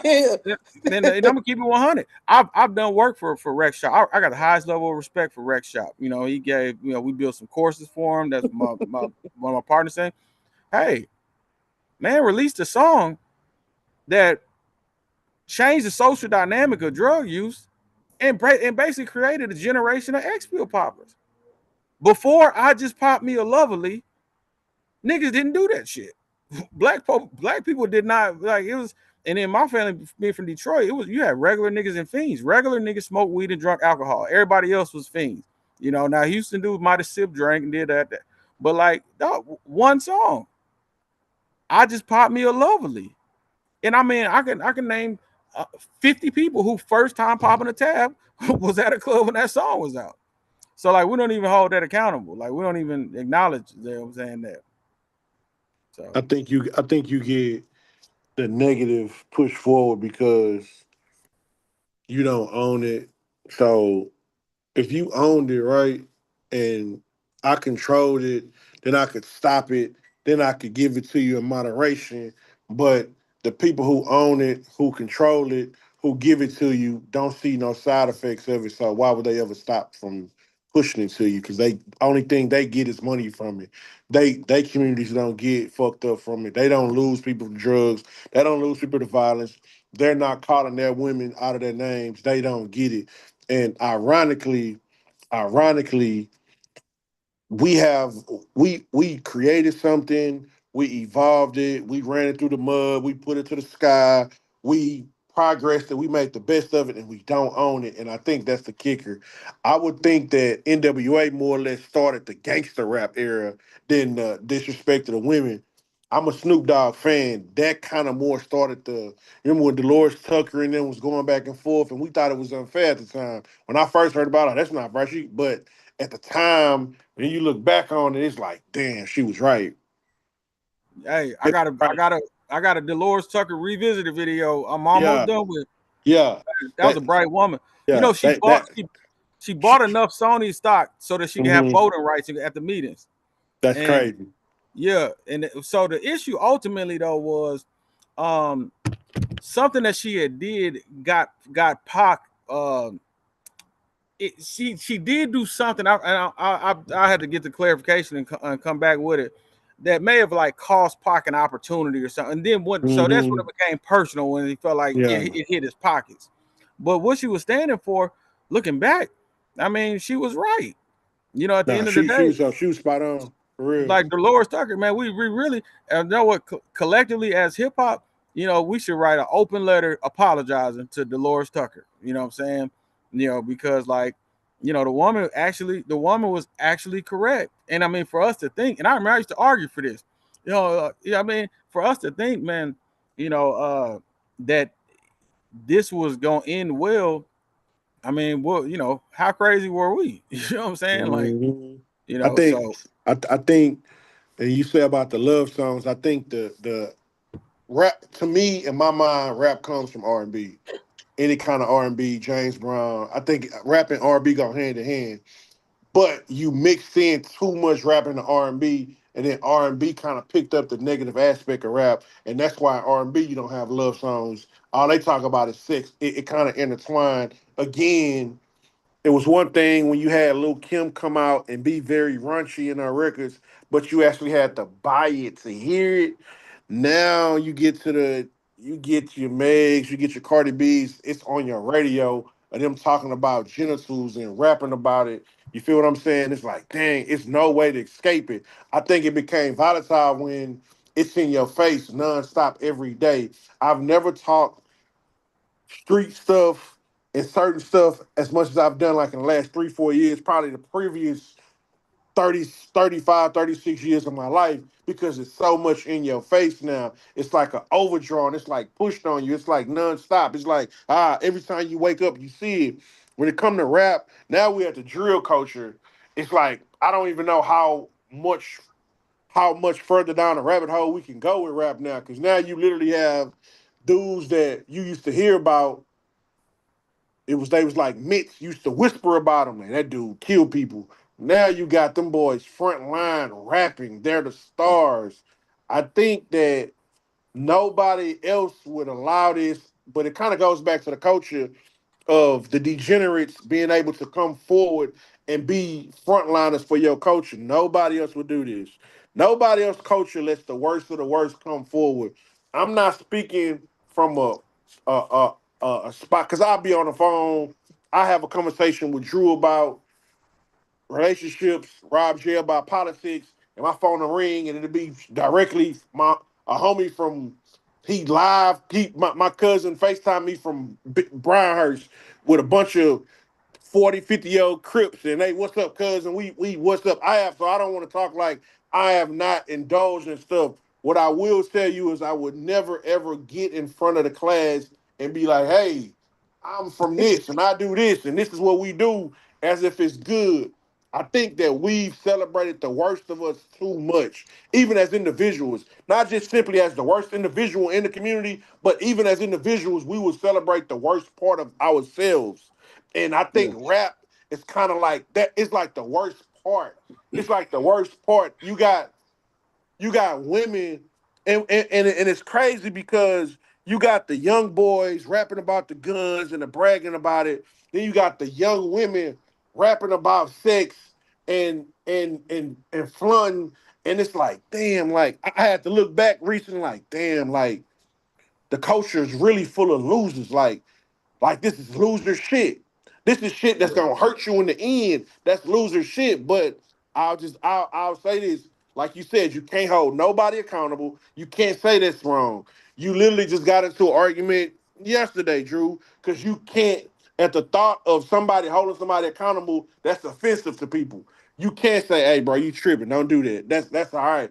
I for one have got into physical altercations with younger homies young homies that I got love for that at one point couldn't feed themselves and hit me like, hey, cuz like, can you let me so I remember seeing my young boy at the store with his sister and they didn't have enough. I'm literally just in line behind him. What's up, boy? And his sister didn't have enough money. I paid for his groceries. I would then in return several months later be on 5400 Braves Valley Ave on the southwest side of Chimney Rock and North Braeswood and bro was about to go do something stupid, and I was like, "Hey, that's going to get you either killed or you gonna go to jail for it." And me and him damn to get into a physical altercation because bro not used to nobody telling him he's wrong.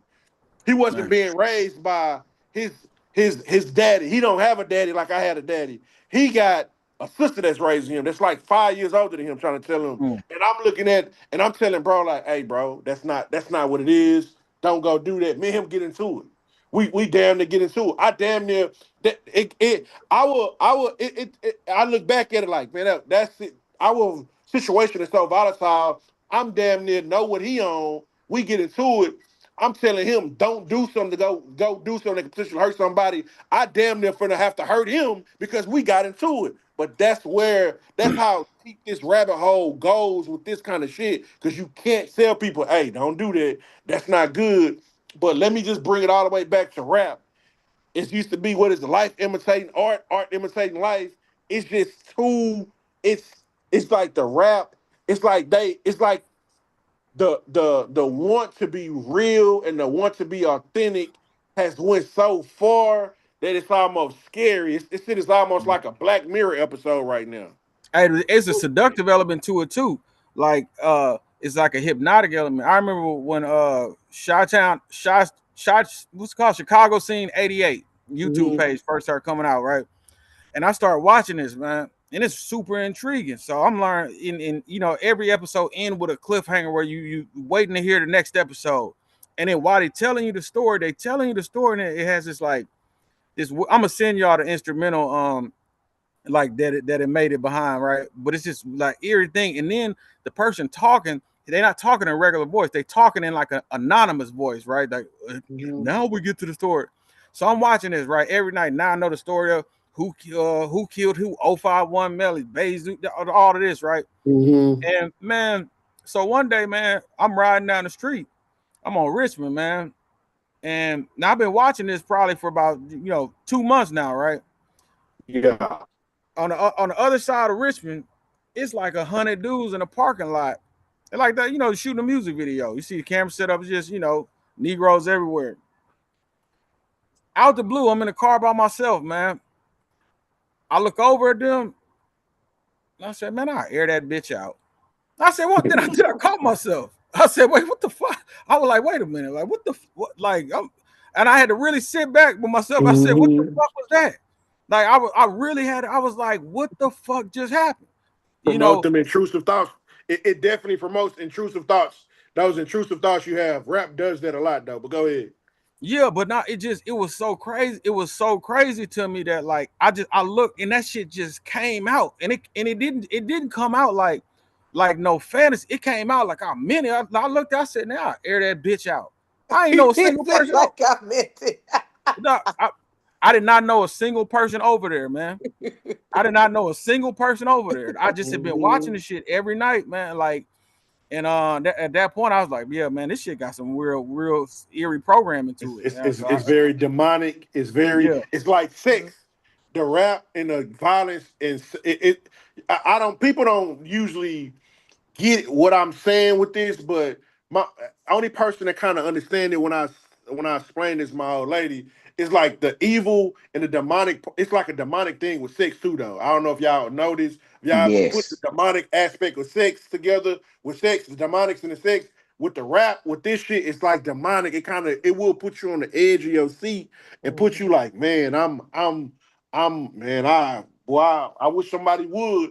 It's like if you ever go to Channel 13, they drop a news story, Fox 26, and somebody breaking somebody's house, and you will see regular citizens who got 9 to 5 jobs saying, I wish they would come to my house. I'll blow his fucking head off. I'll kill one of these son of a bitches. It be black people, white people, Mexican people. It ain't no race barrier. And I'll be like, bro, you hear yourself? Do you hear yourself? When something happened to somebody, when I got mad a couple of weeks ago when we was in the studio and they was talking about the black dude who got killed and people was like, yeah, he deserved to die and all this and I was like, yo, do y'all hear yourself? It's like the music, the culture, the society, it's like a demonic feel to it all, and it's like, damn, how the fuck did we get here? How did we Well, get here? I'm gonna say this. You know what I'm saying? You know, the flesh wants to sin. The flesh wants to rebel against righteousness. So a lot of times, the subtlety of demonic forces, we think about the exorcist, spinning the neck or whatever, but the subtlety is much more simpler than that. I'm someone, and by the way, y'all can. I got links to my music on here, but when I was, I was really talking about macking, but I wanted Mm-hmm. to live it too. I was rapping it, I was living it, and I regret that. When we talk about unhealthy sex, bitches ain't shit, that mentality does not promote marriage or family. I had a whole goddamn family and wife, and I'm rapping about this shit and living it because that's social programming, and all you doing is reciting rituals and witchcraft. When you start talking about all that demonic shit, having multiple women. I'm showing up to the studio. I got a girlfriend and my wife. My wife dropping me and my girlfriend off. These real stories. Shout out to Andre Taylor for saying tell your story before your enemy does. See, because y'all not gonna Dr. Umar me. I'm gonna tell you my story and I'm gonna live my right. See that I get to get up here. That's why I have the platform because I don't want to just be fake on here. I really want to change the community. But I'm gonna tell you what I was doing. I was doing that. I was really, and then even though I was talking about macking, sin begets sin. So you end up doing other stuff. So while I'm doing that, I'm in the studio, and then there's other elements around me that I'm Mm-hmm. inviting to my life, to my spirit, as I'm doing all these terrible things. Now I'm letting the door in for bitterness. Now I'm letting the door in for all these other elements. And that's what people don't tell you about, even the music industry. So when people ask me, am I going back to music? No, I'm doing this now. Am I leaving the music up? That's the hypocrisy in me. Yeah, because it jam. It jam. I'm gonna get the stream. I still make money off of it, but you know, I thought about this. I got a record. I got an album that I ain't put out. I mean, it's hard. And I was battling what I put it out, now that I have this platform, what I put it out to people that's tapping in, and I'm not, because that's not my mission no more. My mission is what we doing right here. But I look back and think about what I was doing and what I was on, and it was just terrible. And I'm feeding myself. I'm listening to music that now, yeah, I still listen to secular music, but I'm definitely, I just have a different spirit with it, when I'm listening to it. And I'm not promoting, I'm not saying that you should. I totally understand why someone would just listen to gospel or classical or whatever the case may be. But I'm making the point. I was somebody who was recording it. I was putting the music out. I was recording other artists. I actually made some money from it. I see what goes on at the shows. It ain't no good women at these shows, man. Maybe sometimes they are, but if them groupies, you know, it's a lot of ill. I don't mean to say it ain't no good women. There's probably some good women out there. I'm not, I don't want to just typecast these women, but for the most part, in these environments, man, there's a lot of debauchery and evil. And I was a part of that for so long. So I can tell you firsthand, just being around it, even in this Houston scene and traveling with other artists, man, there's a lot of negativity with it. It ain't no promotion of a family with that. It ain't no promotion of righteousness with that. It just ain't. And so when I come out and speak against these things, I'm not coming out as like a square. I'm really coming out saying, hey man, it's just not good and it didn't have great results. Yeah, and to put a spirit of you're going back to the spirit thing, man. And you start really now you was talking, I started just thinking about it, and it definitely it put a certain darkness, to where it was even like, with women, and I still have to evolve out of certain things. I mean, I think it's natural to resent the opposite sex for at times, especially if you've been hurt, whatever. I think it's natural to feel like, things, but to the the desire to just dominate, you know, and just be all out a superior part of that. That was past, that was past self preservation. It was a certain, and then you start throwing in like you start adding like pornography on, on top of that. I remember now. I was a innocent child, but I was in middle school, and we were doing before there was the early internet. It wasn't no search engine. You just had to guess the website. So you might, if you want to do a paper on Bill Clinton, you just guessed that maybe BillClinton.com would be a site. So we was doing a paper on presidents, and so man, I just typed in WhiteHouse.com, and a naked white woman popped on the screen. And I said, I was like, I didn't know what had happened. I'm pressing buttons and stuff, trying to turn the thing off or whatever, and and really just like in a state of panic. And that was like the introduction, like to actually seeing porn for the first time. But so you throwing like the raps, you throwing that out, and then now it's like this spirit of perversion that come with the pornography, because like what pornography really, and that's one thing about our generation that we don't really talk about is like what impact. Because we probably the first generation to actually grow up with porn. Like it's a big difference growing up with some Playboys in your closet versus growing up and you press a button and you watching people have that. But there's a progression that happens when even watching pornography. And the progression is like you start wanting to like have sex the way the porn star has sex. So now I'm in college. I'm trying to be my own Wesley Pipes. I'm trying to come up with my own quote. I think this feels good, like to like really say now it's not even a making love type of thing. It's a sport almost. You know what I'm saying? It's almost like a hedonistic dominance ritual, that they're enjoying too, because they've been watching the same perversion and stuff. And then from there, I mean, the next level on the next step on that, if you watch the porn now and you want to you know have sex the way they start having sex, eventually you have the desire to whip out a camera and make your own porn. Like that's what it is. The watching porn ends with you making porn. Like it's like so like that's why like these like all of these habits, like listening to listening to music about busting guns and kill, it ends with you having a gun in your hand. Like it's hard, man. I don't, man. I think the mind is not that strong where it can just constantly perform above influence, man. So um yeah, if I'm looking at it like, Now it ain't end. It didn't end with me, you know, making starring in no films or nothing. But that's just probably the only reason probably didn't is just because family standard. If I ain't have shit to lose, hey, maybe would like because it was just a dark path and it really altered the way you looked at women because you look at every woman like a piece of like that. Damn that the first thing you see of attractive woman, the first next thought coming to your mind is man, damn after this out of her, So it is like we did grow up with some terrible dark spirits around us. We really underestimate how much the computer is based off of us. You program a computer, you put software in it, you update it. You can also get malware. That's the same thing with us. You get information, somebody teaches you. If you look at black male culture, when you talk about bitches ain't shit but hoes and tricks, or when we look at the best example that many of us get for relationship advice for men in terms of relationships gonna come from pimps. What's up, P?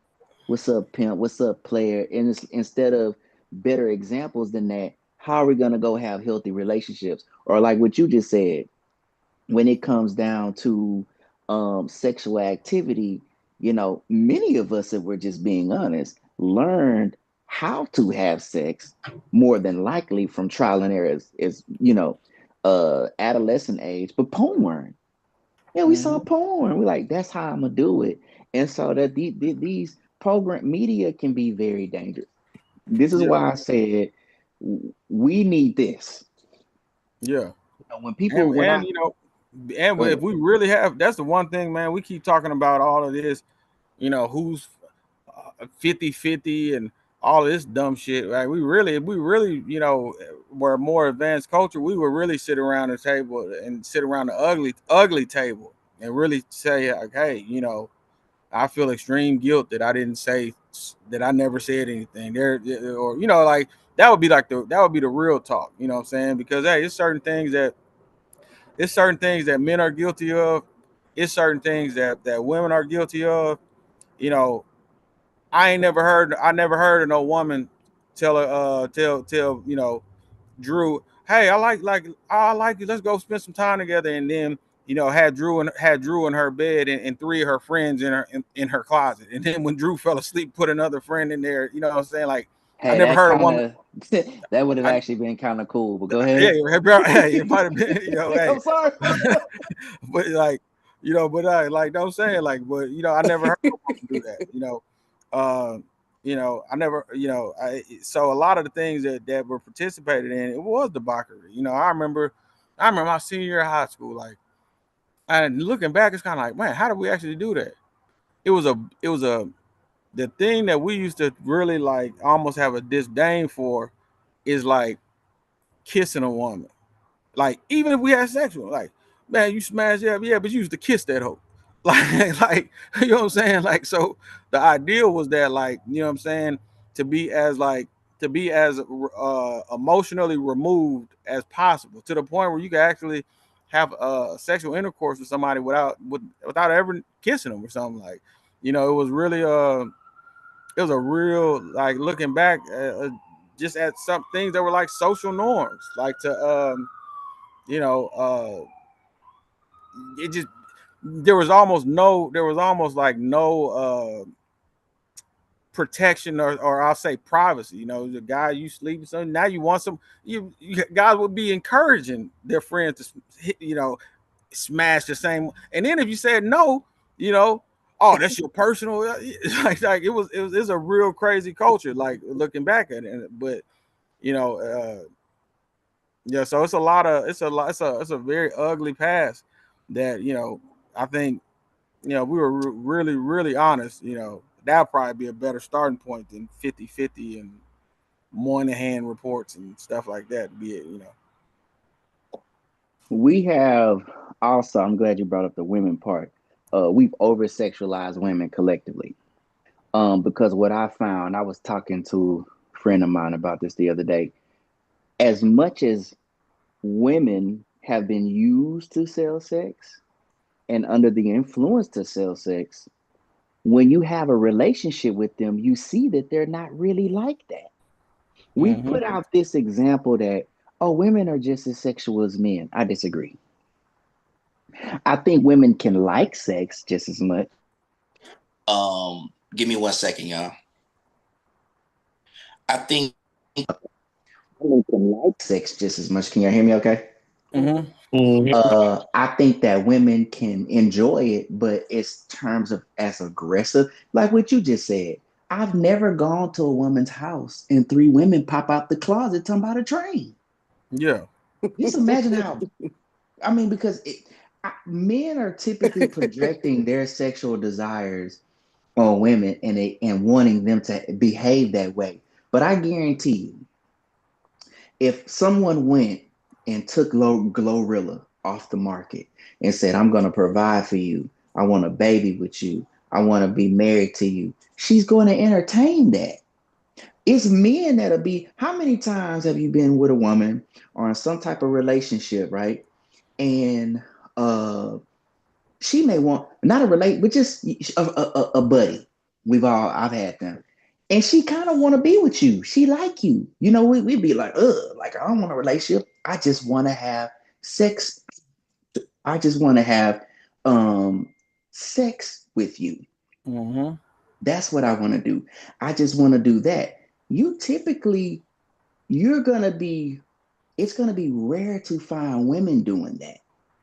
It's going Yeah. to be most of the time women are pushing for relationships. That's why we need to have these conversations so we can really just take the veil off and talk about what's really going on. But we wind it down, man. I think we Hey, but I really got one last thing on that too, because you go know what's ahead. the craziest part about this whole sex and everything, and the craziest part is that like we essentially made the most vulnerable and dangerous thing that a man could do is to like a woman. You see, like if Faith was just the chick that Biggie just casually mess around with, then Hit 'Em Up is not a diss. It's not. You know what I'm saying? No man, no man ever dissed another man.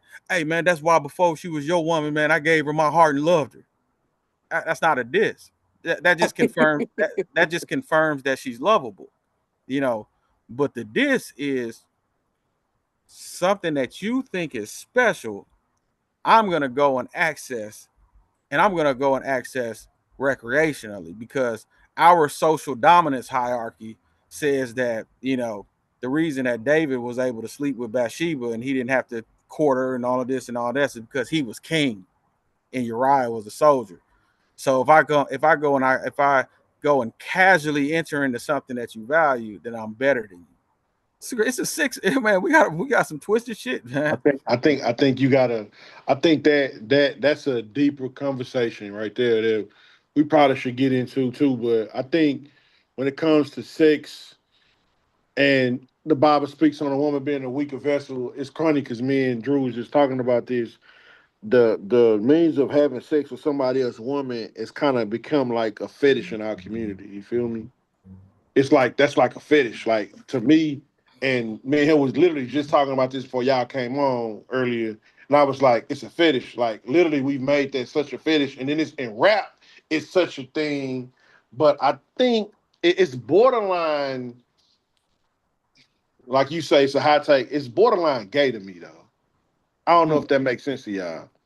I don't know the want to always sleep with somebody else's It woman. makes perfect sense, and it is It's gay. like it's almost gay to me. It's almost like, oh, that's your woman. I want her.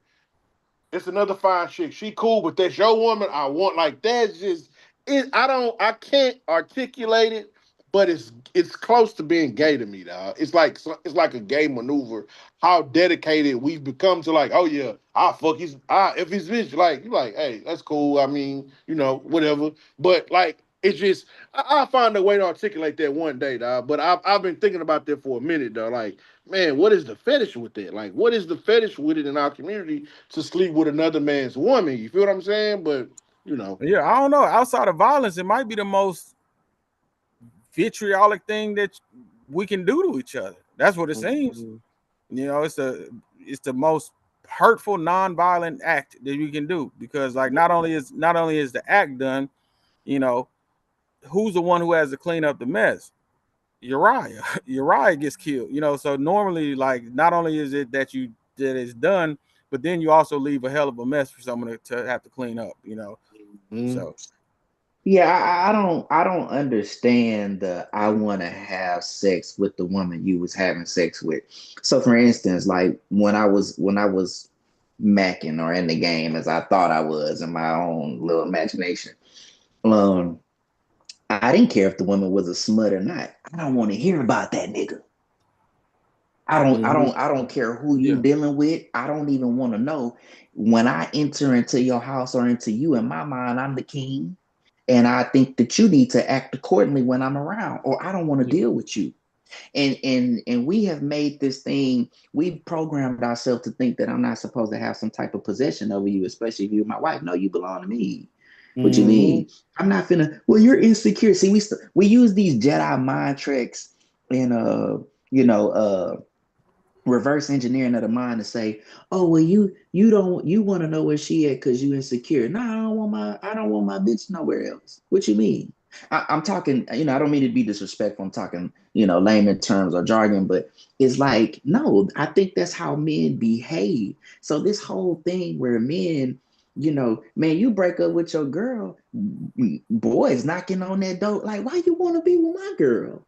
yeah, You Mm-hmm. don't see all these, you don't see all these women out here, and unfortunately, our sisters, our sisters placate into this. See, Mm-hmm. see, let me say this to the women, because I've been told I need to give more game. I've been told this. You are devaluing yourself with the more partners you have. You are devaluing yourself.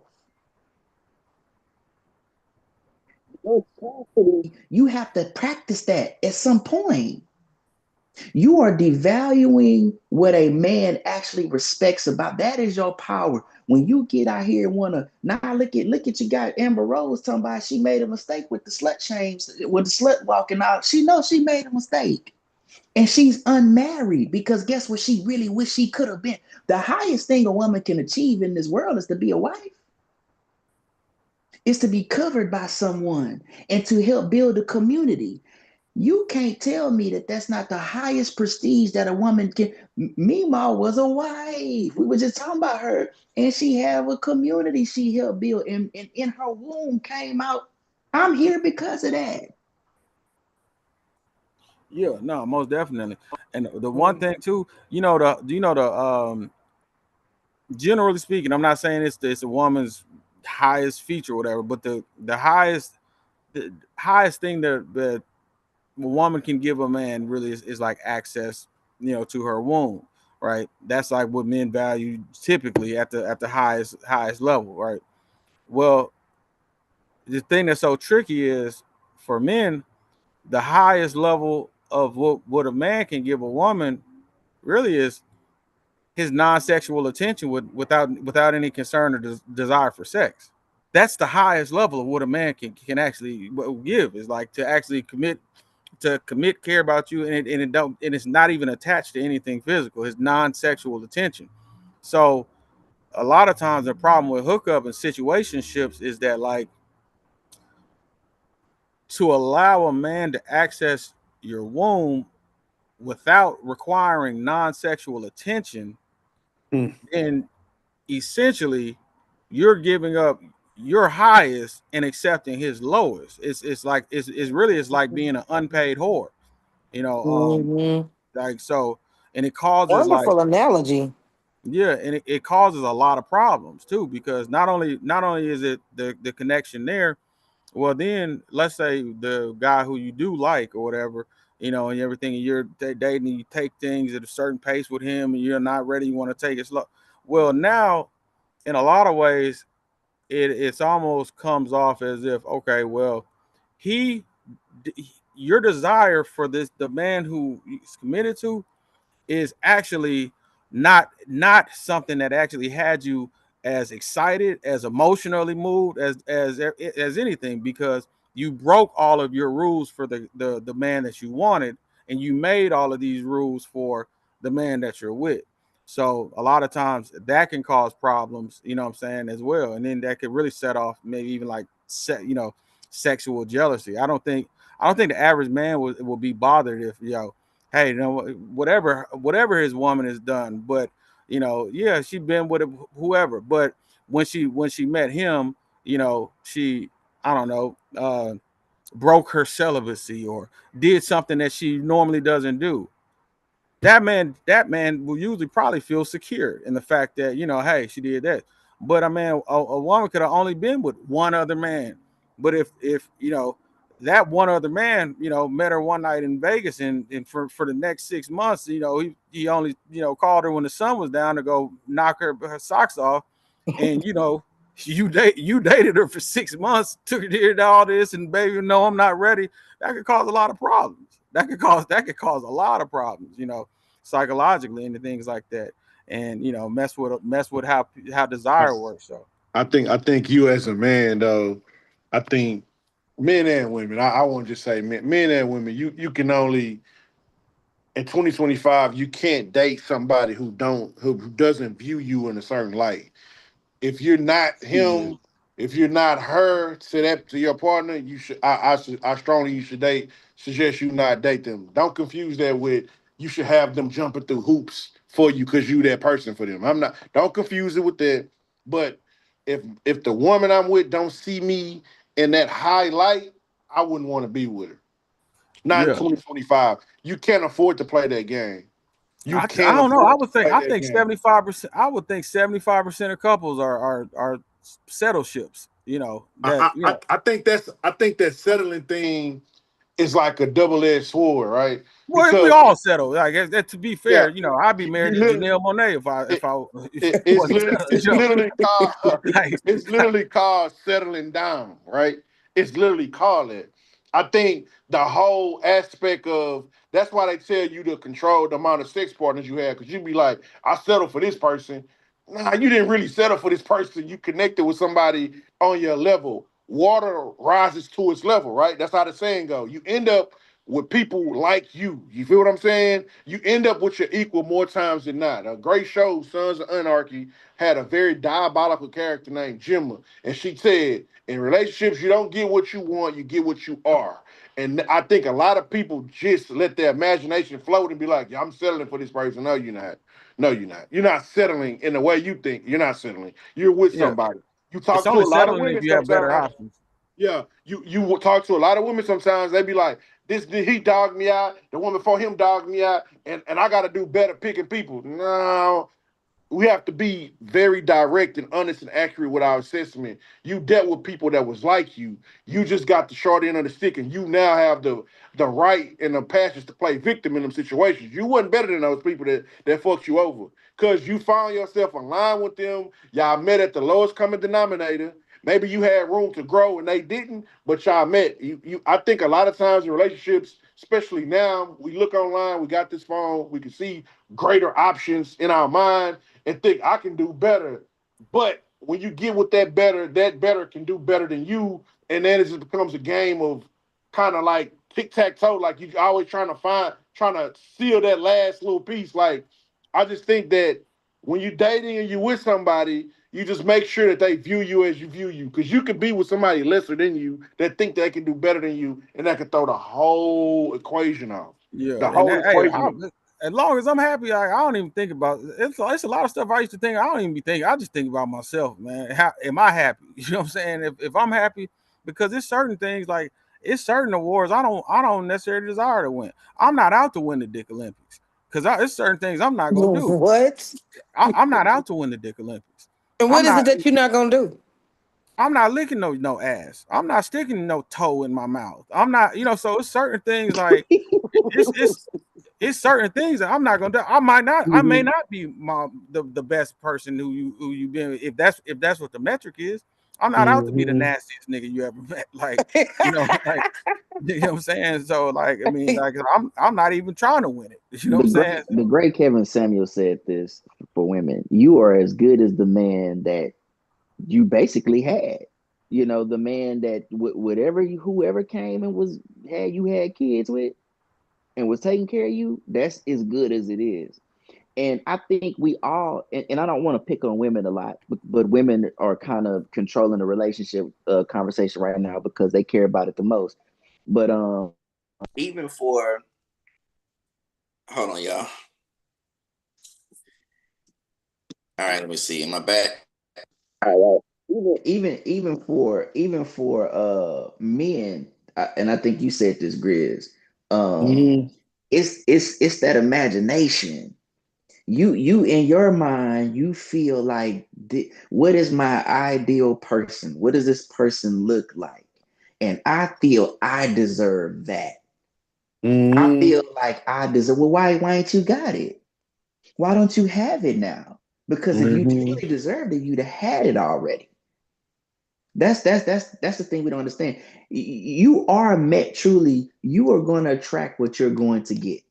I've said this before. Uberly gorgeous women, they're going to have a certain pool, and very wealthy men are going to have a certain pool. Everybody else is pretty much average. You're going to get what you Yeah, don't never pitch a mind. fit. And Hey, I don't. average or Go ahead. not, man. Woman got average or not, man. 2025, like I'm with Grizzlies. Like, woman got to be crazy about me. Like, you my woman, Oh, like yeah, for that sure. ain't that. I'm not with the convincing you. I'm not with the. I'm Mm-hmm. not. No, like My if my my actions gonna convince you because I'm gonna be solid all the way through, and you gonna get it. I just wouldn't. I just wouldn't.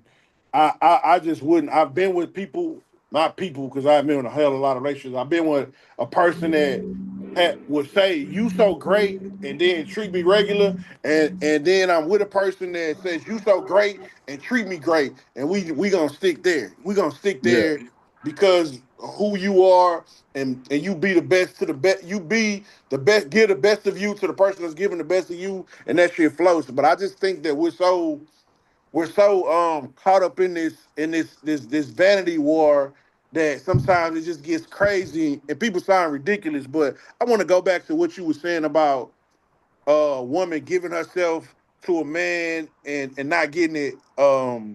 I guess more psychologically, emotionally, via yeah. I her mean, this kind communication. of goes back to rational male terminology, the Yeah, non-sexual attention, basically. yeah, yeah. I think a lot of women will find themselves giving their body to a man like that, and then finding that non-sexual attention from male friends. And to me, as a man, I agree with the rhetoric. If you try to talk to a chick and y'all become friends, you try to talk to a chick and then y'all become friends. I don't think that's something a man should do ever. I don't think that's something you should do as a man ever. If y'all become friends organically or on the spur of things, I got a lot of female friends. You feel what I'm saying? Yeah, that's the None only of them. type of friends. Yeah. That's the only type of friend. Anything else is rooted in manipulation. Nah, How can I nah, be? nah. But to me, that's a sucker move, though. I That's don't what I'm think you saying. as a I'm man agreeing with should you. try. Yeah, yeah. I don't think you as a man should try to talk to a woman and then she friends on you. Then y'all become like. I think you're playing yourself in that aspect. I think you're It's playing yourself. manipulative. I remember I was Yeah. going out with this little honey man, and I didn't got drunk, and at that time I used to get mad drunk, and get a whole world on my mind. So now she think I'm crazy and everything. Don't wanna date no more. She gonna tell, yeah, I don't like see you like that, like. But like, why? Like, let's just be friends. I stopped her right there. I said, "Nah, I have no interest in a platonic relationship with you. What type of friendship will we have? Like, what meaningful exchange would we have as friends?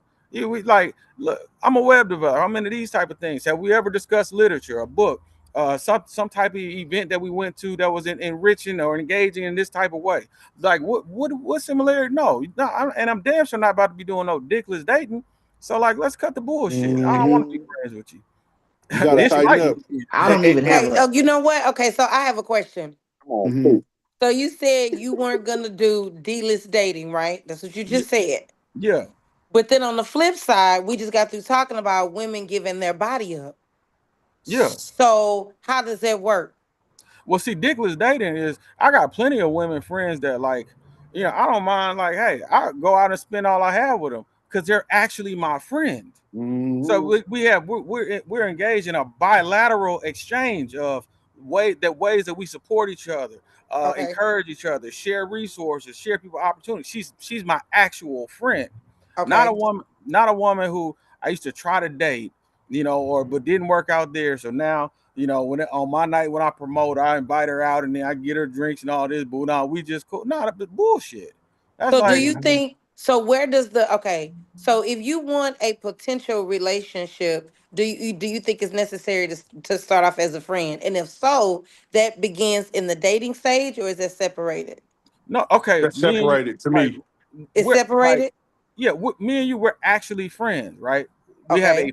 we have a friendship. There's no motive around it, right? Now, Right, if right, right. it'd be different if it was like, hey, I really was trying to get with you. I was trying to be friends with you, and like, I don't really like you, like, but I do like your podcast, man. Maybe you should meet my cousin because there's still this underlying unresolved tension, in my motive. Like, my motive isn't necessary. Now, not to say people can't change, but to me, that's kind of that's a weird place to be. Like, every friend that I've ever, all women friends that I've ever had, with the exception of my last ex girlfriend, but even we had to put distance between us. It was always friends is what we chose to be. I never been friend. I've never settled for no friendship. Like, that's kind of a Yeah, weird. that's when it get weird. But women on the back end, women do the same thing though. They allow men to do the same thing to them. The only difference is it usually comes after sex now. That's the That's trick part. true. That's the trick part. See, Ooh, we going shit, to a yep. whole different ball That's game. That's when women give up their leverage. Women that give up their leverage and have sex with them and then get friend zone. Men are friend zone the shit out of women all the time though. I always say this: men friend zone the shit out of women. They just do it after they have sex, and then after she's gave up her leverage, and then she's trying to negotiate the pay. That's like you going to work, you signing the I-9 to a new job, signing all your tax papers and all that, start the work 80 hours, and then come back on payday and say, hey, I want $35 an hour. And they say, hey, you probably should have negotiated that shit before you start working. We're gonna give you $20 an hour. hey, You know what I'm hey, saying? one nigga get the draws, he turning the field more slim. You know what I'm Yeah. saying? Hey, that's just but You that's hey, Yeah, that's a I've always said that women have sex too quick. I think also too it's about intentionality. And I think this is what Miss T was saying. Uh, we talking about dealers dating. Well, why is that even a concept if she shouldn't be giving her body away? Well, this is where women have to step up. Yes, you're the weaker vessel, but the only protection that you have for yourself is your standard because you don't know you got the way you check this man and hold this man accountable like we hold you accountable is to say who is this man. Hey, you're not gonna have sex with me. I do like you. I don't want to just be your friend, but this is what my intentions are. Come on, we grown. If you over the age of goddamn 18, you need to be saying, hey, if you gonna date this person or be with this person, you have to be. yeah, it is pretty amazing how the amount of women that I meet that have no real program as to like how whatever it is they're trying to do, like, and then that kind of takes away the credibility because then I don't really take you as serious because I don't actually see any evidence of like you in preparation of whatever it is. It just kind of sounds Mhm. like some shit you kind of pulling out your ass. But it's like the funny thing though on the whole what we were talking about with the after the fact and the whole nine. Then this is a cold piece. Like, now, women run some cold stuff on men, but one of the coldest things that we do on women is we will sit in front of a woman and charismatically, charmingly, laughingly, suggest her to say yes, only to respect the one who said no. That's terrible. That that that is terrible. We do. I think, I think, I think, I think when women, well, I always tell women, female friends, like your boundary got to be your boundary, no matter who's standing in front of you. Like Oh, the respect is non-negotiable. Like you know how you get into it, boys be like, yeah, I don't. Somebody you get into a physical altercation, like, man, he big or he can fight. Listen, I'm gonna pull whoever card, win, lose, or draw. we gonna get on and whatever happened, happened. But you gonna respect this boundary, this boundary I got for respect. You're not crossing that shit, especially not to Mm-hmm. my face. Maybe over the internet, you know how that go, right? So as a woman, it don't matter who's standing in front of you. As a no, I don't care if it's the movie star, the rapper, who your boundary got to be your boundary, and if it's not, then Yeah. you gonna find yourself with a whole bunch of heartbreak and bodies. If Mm-hmm. we want to be honest, in the long run because you couldn't set a boundary. You didn't have enough discipline. And sometimes, a lot of times, self respect to set a boundary for yourself to not go there no matter what. That's your boundary.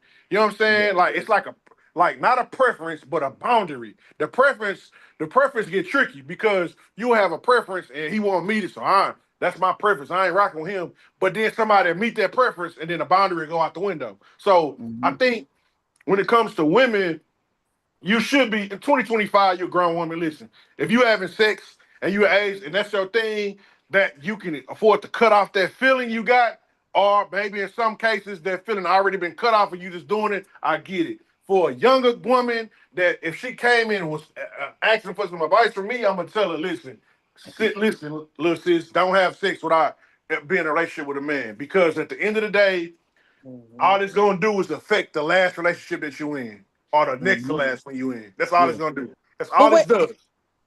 somebody, some little birdie on this podcast once told me that men don't know if they really like you until after they have sex with you. Is that true? That's I don't, perverse information, but that yeah. I is don't know. true. I don't. I don't. So that's perverse No, information. no, it is. So many men. I'm okay. And I've said that before, so I'm probably the birdie. So here's what it is. A lot of men lead with lust. Okay. So you ever heard that a man get his conscience back after his nut? Yeah, post He nothing now. really liked her. He wanted to be with her because he was attracted to it, but he don't like talking to her. He don't like her personality. He don't think she has good. He ain't searching for a wife. He's searching for the topical shit, the aesthetic. So a lot of times men are like that. Now there are times where a man might have sex with a woman, and afterwards he still like her. He do like her. He wants to be with her, but you should not be doing that first. At 40 years old, my advice to a man is if you're gonna be first off, if you having sex with a woman that ain't your wife or ain't your girl, you're doing her wrong. Mm. If you are having sex with a woman, we talked about this on the Greatest American podcast with my boy Kevin. Kevin actually said it first, and I agree with him. If you are having sex with a woman that is not your wife, you are doing that woman wrong. If you have no intention on taking care of her, and before you have sex with this woman, you need to make sure that you do want to take care of her, and you need to make your intentions clear. But most of the time when we're young, we leading with our dick. We saying, okay, I'm a screw her and see if how much sex can I have with her. That's how I'm gonna base my love off of her. No, that's not the definition of real love. And we've been led astray. We talked about our culture all night. We talked about hip hop culture, street culture, black culture, and how we operate and deal. But the consensus for most, even white men, I heard what's his name say that. That's on Brilliant Idiots with Charlemagne, the comedian, Andrew Andrew. Schultz. Andrews. Yeah. Yeah, he was like, I don't know if I like her until I have sex with her. Because what it is, men are typically not taught to look at her character first. Men ain't taught that. Men are taught, put some dick in her, get a baby, and then go take care of her. We ain't taught. And see, this is why I've said this. I've heard Corey Holcomb say this, and I agree with this. We are terrible at picking mates. Yeah. Men are very terrible at picking mates. A lot of the time, the woman that do look at you, that's kind of what he was talking about. we Mm-hmm. we we gonna praise the woman that tell us no, and the woman that told you yes, who really want to be with you, you gonna disrespect her. The Yeah. woman that wants to be with you and lift you up and give you reverence, we do them bad. Man. And I'm gonna tell you why. Let's talk about numbers, right? See how we get here. See, we just it's Friday night. The fuck it. I'm about to go grab me a drink in a minute. Uh, here's the deal. You're gonna find your wives in between really. I'm gonna adjust the numbers. Fives and sevens, that's your wife range. But your fives and sevens aren't really that attractive. Your fives and sevens aren't extremely attractive. Your eights and above, those are real attractive women, but a lot of times they fall out of the wife category because they've leveraged off beauty and sex. Fives and sevens gotta be nice. They gotta have good character for somebody to like them. But that's where you go. See, I don't know if you dropped off, Drew. But I look at it. I always say this is the metaphor I always use: quarterbacks and wide receivers. Right? If you're a quarterback, you come to that NFL's camp to try out and to be a quarterback. You were recruited as a quarterback. So you're playing and you're competing to be a quarterback. Even if you're not that good, you're still going to receive all of the concessions that a quarterback receives. Now, a quarterback that isn't performing well, something like that, you might move a quarterback to wide receiver because hey, you might be a better tight end, right? But a wide receiver, there's nothing that a wide receiver can do so amazing that a coach would be like, man, you're killing that wide receiver, man. You should come play quarterback. Like, meaning that, like, to me, wives or the women that are you considering committing to, they come in, they come into your life, in my opinion, in a commitment type of way. So like if we were like, let's say, okay, if I met you at I don't know, like what's that Jamaican little freak yacht cruise hedonism, one of them things. Okay, I met you on a cruise, Jamaican hedonism, right? I'm looking at you a certain type of way. But if I met you like doing this, right? Okay, well, I met you via your via a male family member. I've heard about your lineage, your history, all that. I'm learning about your mind.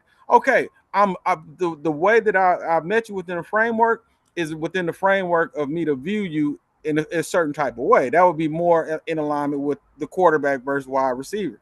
I didn't meet the woman on the Jamaican hedonism cruise thinking about, what I'm saying, long-term commitment. So I think a lot of times women like kind of positioning is very important, like super important, in Mm-hmm. my opinion, in how you go about how a man perceives you, you know.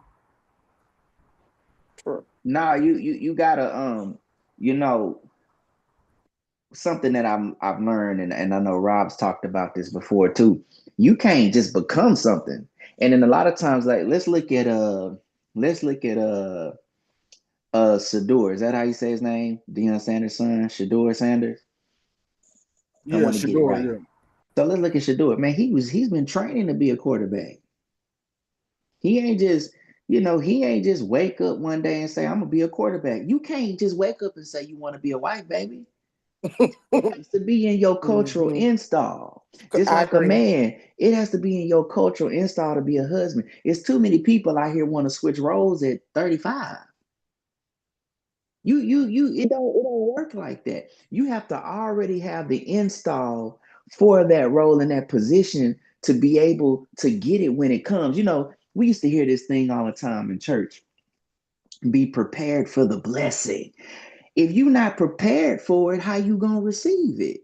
Right. So like he said, you go to hedonism, you club, you do all this shit. Hey, any woman I've ever talked to at 35 that was single and I spent enough time with her, I know why she's single. I could tell. If she ain't never had no marriage, never had no kids, I know exactly why after some time. And a lot of times she has this superficial mindset in what she's looking for in a relationship. It's out of TV land. Oh, well, this is what I'm gonna have, and this is, I'm gonna be passporting it up, and we're gonna travel. And you just listen to some of these, look at like a lot of the dating sites. I was talking to my cousin about this who is single, and we talked about like all the dating sites and all these women profile. It's pretty much the same, by the way. All they do is talk about like dating and damn I mean, not dating, but like traveling. It be Traveling all traveling, Yup. traveling, it'd be superficial stuff. I'm like, baby, you think that's what we finna be doing the whole time? So what are you dating for? You dating for niggas to take you out to eat and travel? That's what but that's the mindset of a lot of these women. Hmm. So again, I think men have to be an understanding of that too. But man, hey, we didn't ran this long. We didn't did real good. I know we tired, everybody yawning and shit. We gotta go to sleep. Hey man, listen. Yawn. I'm about to cut the live and I'm about to cut the recording, and then we'll probably just ease off of here. So let me go ahead and end the show. Hey y'all, thank y'all for tuning in to the Charm Hour. Hit the like button, hit the subscribe button, throw 50K in the chat. Y'all already know we got the 50,000 sub campaign going on. We're happy that y'all tuned in to us tonight. We're gonna be doing this shit. Me and Courtney talking about doing. We just need to add more nights to the schedule. So we every Friday 7:30 for sure, but we're gonna add more nights. Man, we love y'all. Peace.